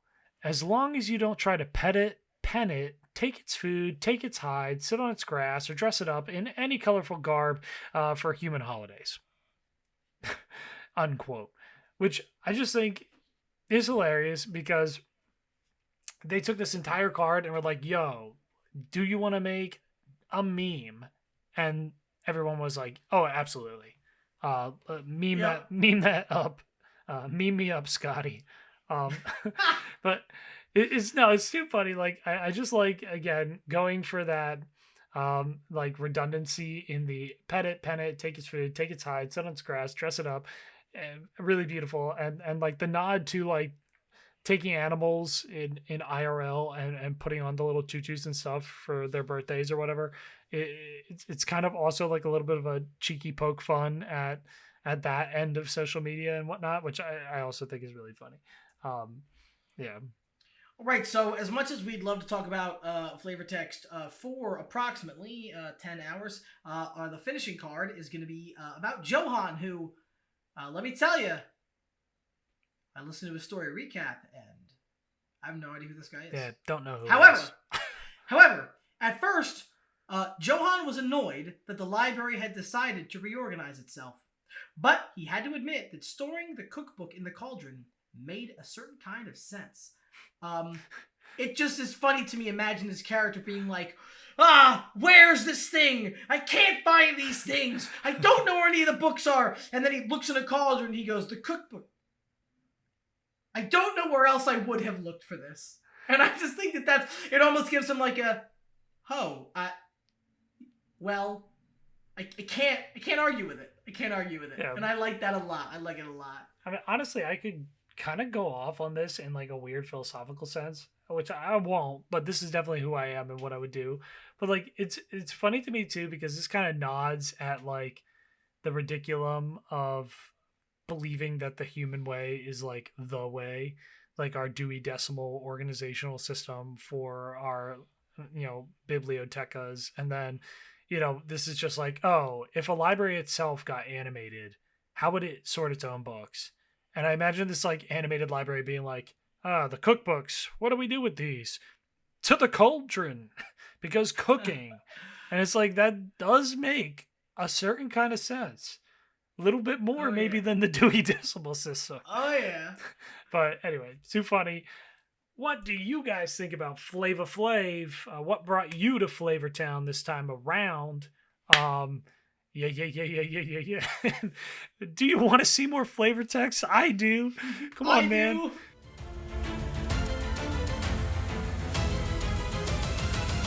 All right, so now that we've talked about the story, we've talked about the commanders, we've talked about the art, we've talked about the flavor, let's get into our top picks for cards from Wilds of Eldraine. Start us off. Oh yeah, baby. I'm starting us off with possibly one of my absolute favorite picks here. I know this card has a bit of controversy going on with whether or not people love it. I love it, okay? It's the Goose Mother. There's a billion reasons I love this card. But let me say, right off the rip, that one of the absolute top ones is that I've said this about a few cards nowadays, but like R&D, Wizards, thank you for just having fun. This game is a blast. It's a lot of fun. There's way too much hate out there in the universe, way too much criticism all the time on everything. Everything is in the spotlight. Everything is up for scrutiny. And, criticism is good in some places, but sometimes we just need to have fun and just full send. This to me is one of those cards, right? Somebody in some pitch was like talking about the different fairy tales and landed on, they got like the Mother Goose fairy tale. What if we just did the Goose Mother? And then instead of everybody being like, get out, they were like, oh, absolutely, let's do this. And then they put more on top of it. They're like, how about if the Goose Mother wasn't just a Goose Mother, but was also a Hydra? And then everybody in the room was like, yes! And I picture that moment and the design of this card as just being such a homage to like human creativity. That just really makes me happy. It makes me love this game. So this card's a lot of fun. I just think it's a fun time, but I also think it's absolutely cracked. I think this thing is insane. I think it's best when you draw the connective line back to a card that saw a lot of play for a long time, which is Hydroid Karasis, if you're familiar with one of the Ravnica sets. Hydroid Karasis seems similar, right? Like it's X, a green and a blue. For a 0/0 flying trample, comes into play with X plus one counters, whatever you pumped into it. And then you get to draw a card and gain draw X cards and gain X life, where it's half of X rounded down. I know I didn't say that accurately, but you get the idea, right? Goose Mother here is insane. Okay, ready for this one? This one's same mana cost, X and green and blue, but this one's a 2/2 flyer, so base power toughness 2/2, still has the flying, loses the trample, but still gains that it enters the battlefield with X plus one counters. And then when the Goose Mother enters the battlefield, you're also going to create half X food tokens rounded up. Then, whenever the Goose Mother attacks, you can sacrifice a food. If you do, you draw a card. So the reason I think this thing is absolutely insane, while also being really cool, is unlike Hydroid Karasis, you can play this thing for the 2 CMC. You don't need to flood anything into X. At 2 CMC, this comes out as a 2/2 flyer that's already well costed for its body and its ability. And it can still benefit from food synergies if you put this thing in the right deck. On a turn 2 on curve play, this thing can still generate you card advantage if you're developing food tokens through ancillary means. That's so good. Second to that, it rounds up on its food token generation. So unlike Hydroid Karasis, where you don't really get benefit until you're hitting at least bare minimum 4 CMC, you can play this thing at 2, you can play it at 3. At 3 CMC, this gets a counter, and it comes out as a 3/3 flyer, enters the battlefield, makes you a food token, can attack and sack that food for a draw, or any foods you create into the future. This has early game playability, this has late game playability, this thing can exist on curve starting from turn 2 all the way to the end of the game. The benefit only increases by your mana potential. It is so good and so fun. I just simply love it. Yeah, I mean, it's just the last guy. I really like how Troyan is the beanstalk climber guy, and the goose, or the golden egg from the goose, is something that's stolen from the giants. And the giants are at the top of the beanstalk. And because Troyan's mana can be spent for something with mana cost 5 or greater, or something with X, he can assist in the casting cost of the Mother Goose, which I think is really fair. Like, they just, again, holistic creativity with that one. Yeah. I said earlier, I like Bargain. And I think that my favorite of the bargain cards, or at least one that I am immediately going to be tossing into a deck, is the Realm Scorcher Hellkite. 4 and 2 red for a 4/6 flying haste dragon. That's not a bad text box. He has bargain. When he enters the battlefield, if it was bargained, add 4 mana in any combination of colors. He only costs 6. And then he has 1 in a red. He deals 1 damage to any target. So your worst case scenario for this card is a 6 mana 4/6 flying haste dragon. Not bad. Your mid case scenario is you immediately funnel that 4 mana back into him, and he's a 6 mana 4/6 flying haste that pings for 2. Or funnel that 4 mana into another dragon, which is what I'm going to be doing, because duh, that's awesome. And I just think that as far as like bargain cards go, he really Realm Scorcher. Yeah. Not like Realm like blows smoke out his mouth, like Realm Scorcher, which I just think that like as far as the bargain cards go, he was the first one that I was like, I have a slot. Yeah, I have one. It's there. It is already there. And just really being able to have so much flexibility with what that bargain allows him to do. I think this is the bargain card that has the most, like, what are you going to do with that attached to it, which I think is super cool. Yeah, absolutely. I really like the art on him as well. So oh, yeah. As a bargain card, I'll allow it. This one's cool. The art is fire. All right, moving on. My next pick here is Asinine Antics, which is a 2 and 2 blue mythic sorcery that says you can cast it as though it had flash if you pay 2 more to cast it. And for each creature your opponents control, you create a cursed roll token attached to that creature. Again, as a reminder, the cursed rolls turn those enchanted creatures into 1/1s. This card is a perfect example of what I was saying about earlier in the mechanics talk, if you guys saw that portion, but if not, it's incredible in the amount of mass enchantment production that it creates. Now, bear with me. This card is already good in the idea of turning all of your opponent's stuff into 1/1s permanently. That's cool. You know, we've seen effects semi-similar. There's that one curse, whatever it is, like the white curse with Bolas's horns on it or whatever, the Prussian or something. It turns all the curse player stuff into like 1/1s with no abilities or whatever. Now, granted, the creatures retain their abilities, but you know there is power in the permanent transformation into the 1/1s. It's not like that single turn Frogify style effect. It's going to be forever because of those rolls until they're removed. Which is already strong. It's cool. It can be played at flash speed if you put a little extra mana into it. So the combat trick here is really fun too. So like a lot of cool ways to interact with this card, but I think that the reason this card gets so cracked is because you are making enchantments. You're also making tokens. In the right deck, the synergy here is freaking wild, okay? Let's pretend each of your opponents has 5 creatures. You got 3 opponents. You just made 15 enchantments, 15 tokens. I mean, yes, you also downgraded your opponent's board, but what other thing in the past do we have that could really make that many enchantments en masse? And what are the implications of that? These are enchantments auras. Anything that says, A, when an enchantment ETBs, do a thing. Hello? What about, what's that lady? Friend of the Forest or whatever, that allows your tokens to tap for green? Again, we've seen the impact of these cards like tokens with our artifact synergies. Look at how this is going to play out when we start doing the same idea with enchantments. And the power here, turn all your opponent's stuff into 1/1s. They also have the ability to tap for green. Nothing says you can't tap your enchantment or a token. You know, it's not something we're used to seeing, but we can do it. There is so much support for this right now. I just think it's really cool. This card is a great example of the absolute crazy stuff you can do with roll tokens.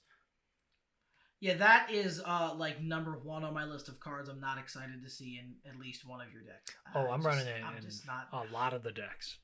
Yeah, I'm not excited for it. What I am excited for is to hit you with that Spectre of Mortality. First off, that's a sick name. Spectre of Mortality. All right. It is a sick name. He's a 3 and 2 black 3/3 flying Spectre who'd have thunk based on his name, that when he enters the battlefield, you can exile one or more creature cards from your graveyard.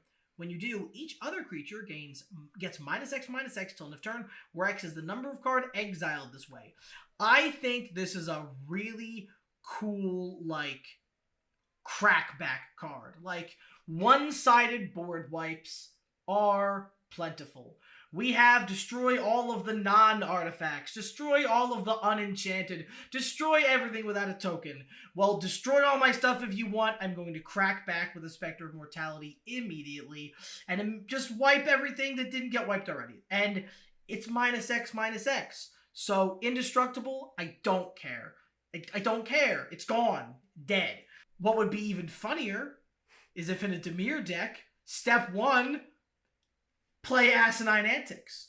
Step 2, use Spectre of Mortality and exile 1 card.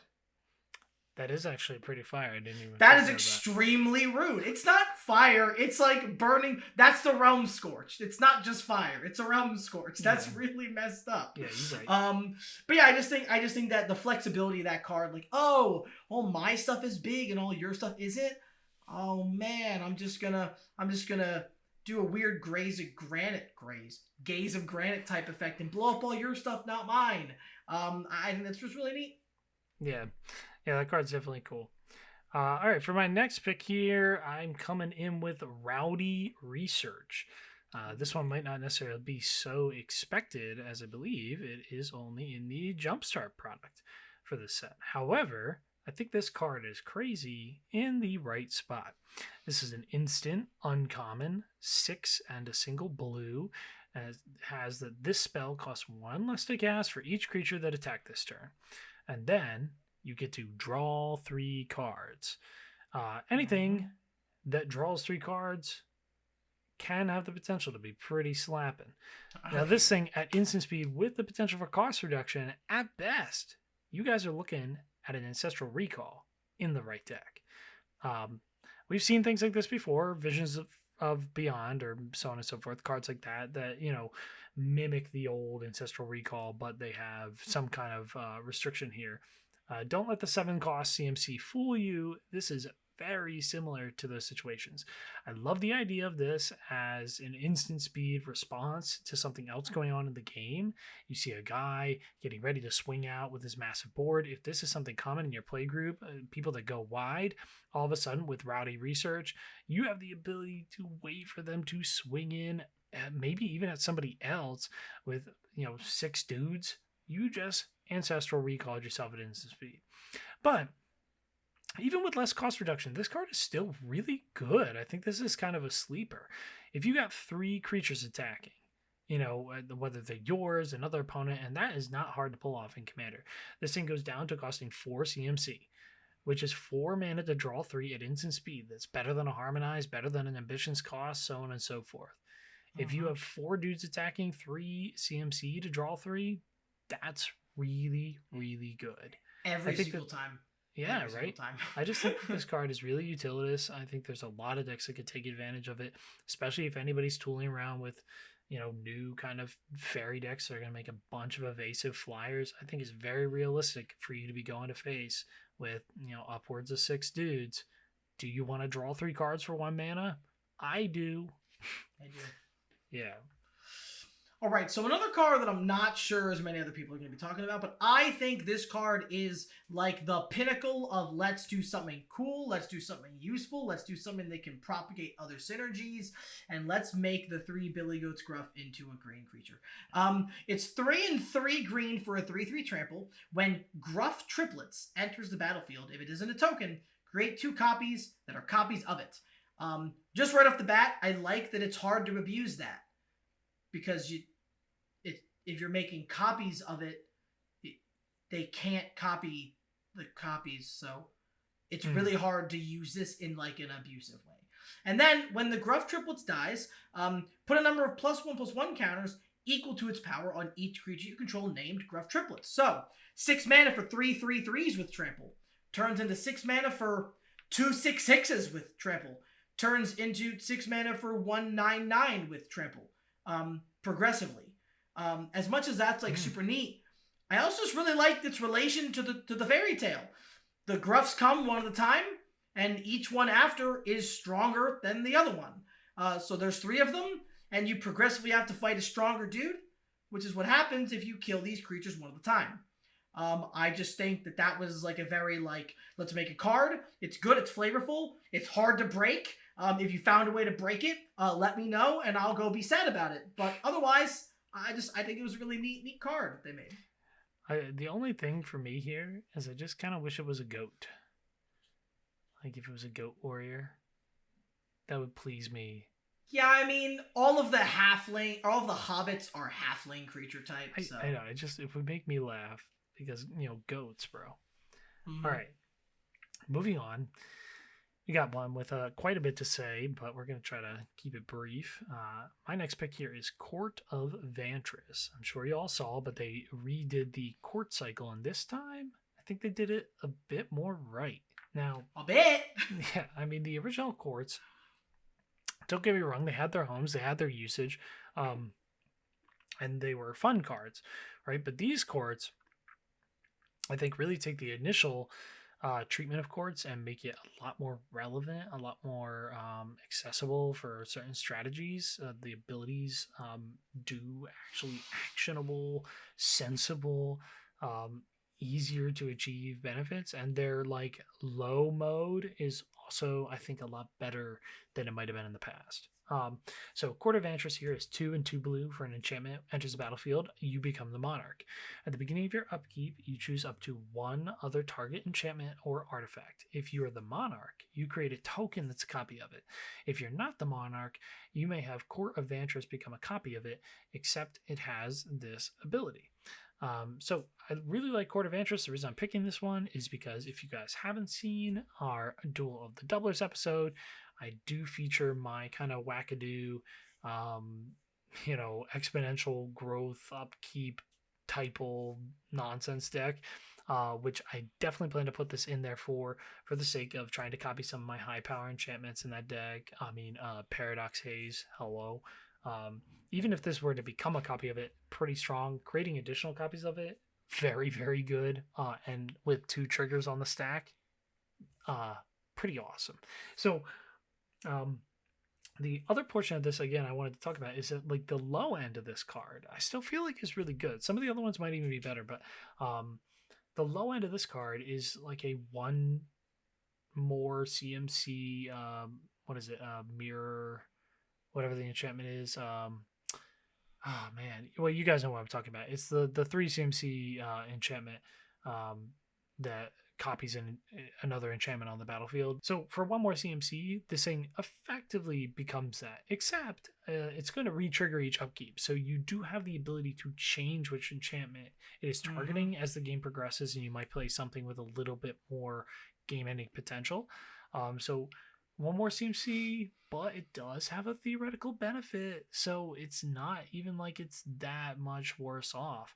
Then if you are turned on with your monarchy, you can do a lot with this dang thing, and the rest of them are insane. Go check them out. This is my pick here for the one that I'm most excited about. All right, so next I'd like to talk about another one of the 3 witches, and this is one that I'm not gonna build her as a commander, but I'm really excited for her implications in the 99. Agatha of the Vile Cauldron is red and a green for a 1/1. Activated abilities of creatures you control cost X less to activate, where X is Agatha of the Vile Cauldron's power. This effect cannot reduce the mana in that cost to less than 1 mana. So already she's got a really cool ability to reduce activated ability costs. I'm mainly excited for this. I have a Samut with Zerta activated ability, like tribal, so to speak. She's going to slot in there extremely nicely because Zerta, I can only run things with activated abilities, which she has. For 4 and a red and a green, other creatures you control get +1/+1 to gain trample and haste until end of turn. So she's got a board buff.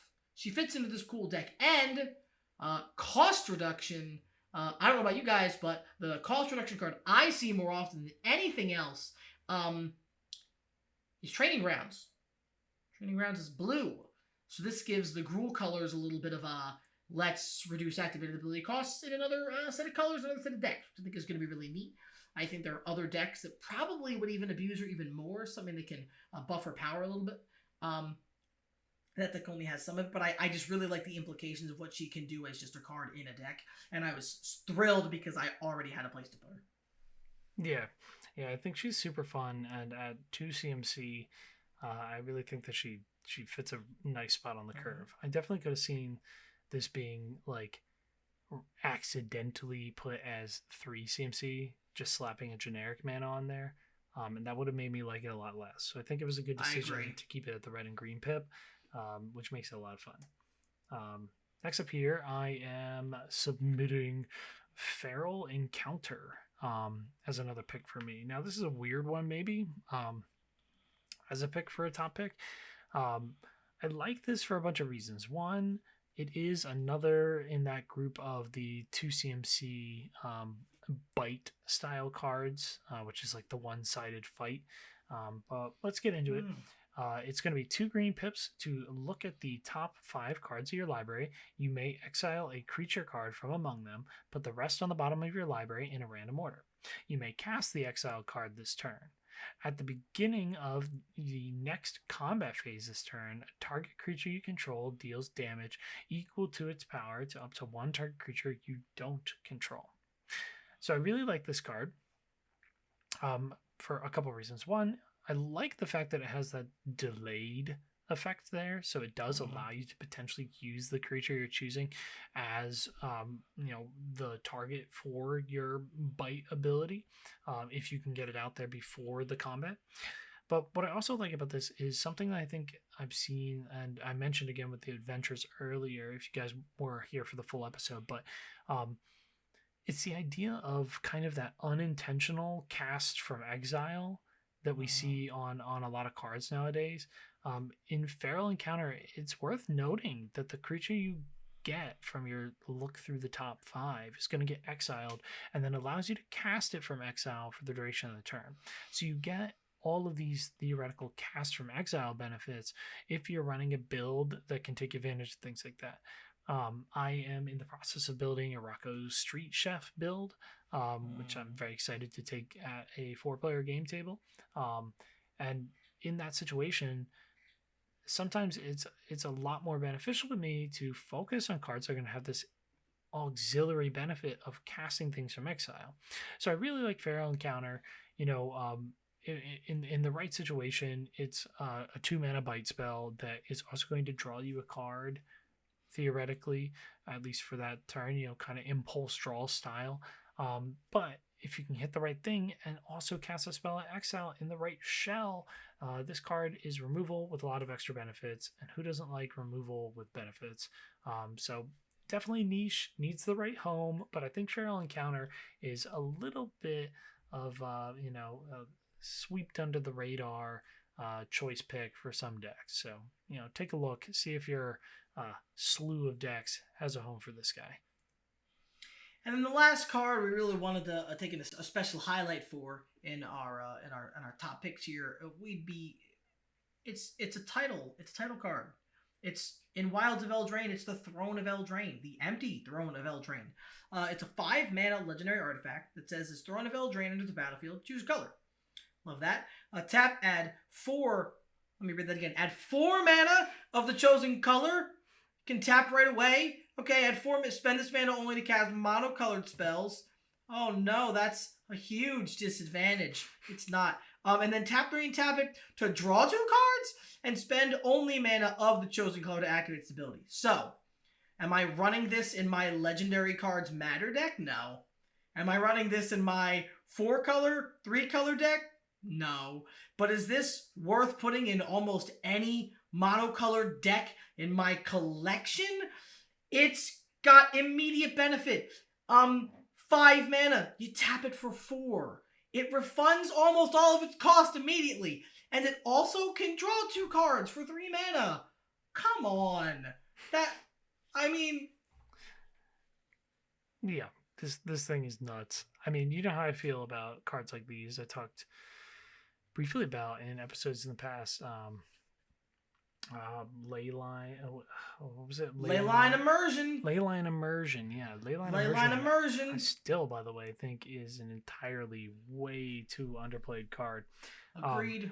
I mean, cards that come in and refund their mana. I mean, this is like back in the day, you know. I mean, if you guys were around for them or played them, like Frantic Surge, Treachery, Time Spiral, whatever, you know, these cards that back in the day were like, ooh, or Unwind, Rewind, that kind of thing, right? Like, take for just as an example, Treachery, right? 5 mana enchantment, steal a thing, untap 5 lands. All right, so you had to invest the mana, but then the card paid you back.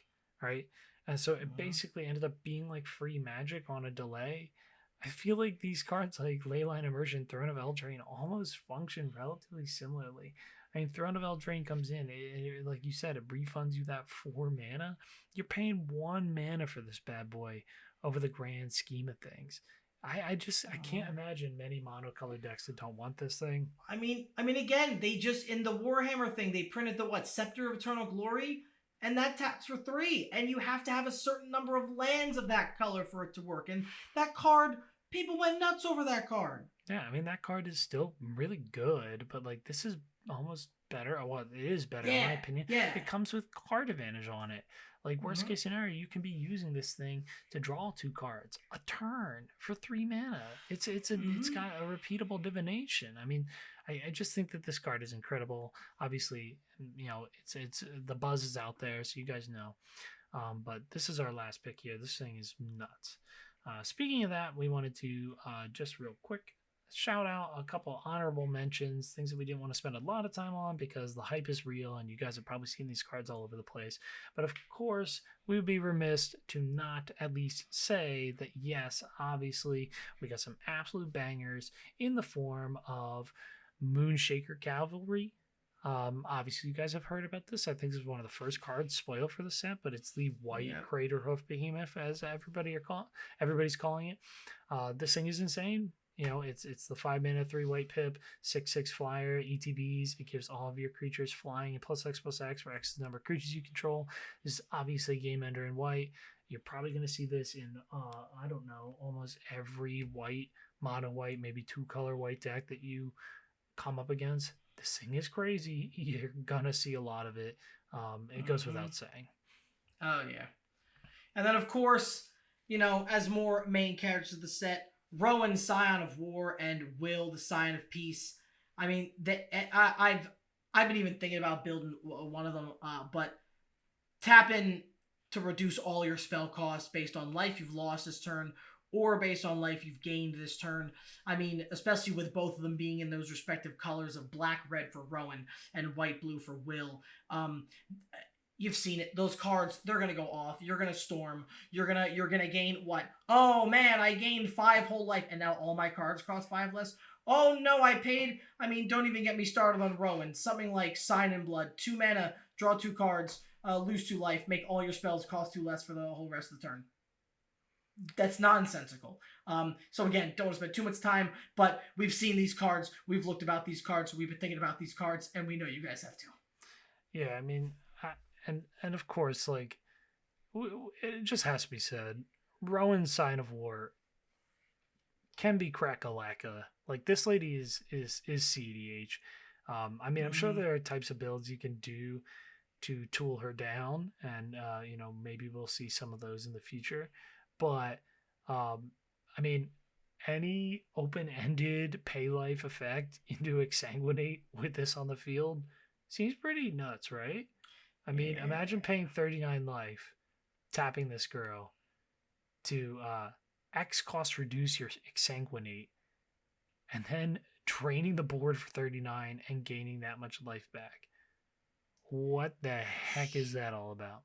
Stupid. Absolutely stupid. This card is nuts. This thing makes games end. I promise you that. But those wrap up the top picks for us.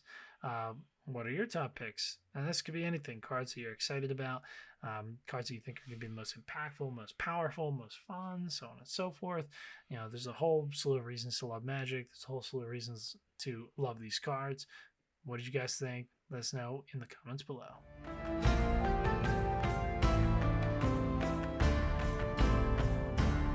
So, if you guys made it, you are at the end of the comprehensive set review for the Wilds of Eldraine.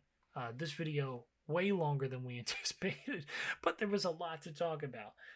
So hopefully, if you guys used the timestamps and flitted about to the things you were most interested in, or watched the entire shebang, you had a fun time doing so and got some ideas for cards that you're excited about for the set, got a little bit more information on the story, and got really hyped to crack some packs, see some of these things in action, because I know that me and John are wicked hype about this set. Honestly, I'm ready. Yeah, this set has blown me away time and time again. I love the design space. I love the ideas, the creativity, the fun. I mean, they really just went off the wall with this. There are powerful cards in here. There are fun cards in here. There's value in here. I mean, the cards from the actual set are still good, and you still have some bangers, and you still have some value hits. But even tossing in that Commander Masters kind of mini print sheet for the Enchanted Tales just pumps up the value. This set will be fun to play, fun to crack. It's just awesome. I'm very pumped about this one. I'm sure you agree. I know you agree. No, like I said, I'm ready. I'm ready to open it. I need the packs in my hands. I need cards in my decks, and I need to start playing them immediately. I'm hyped. Yeah, you know us. We got that cardboard addiction over here at the comfort zone. Oh yeah.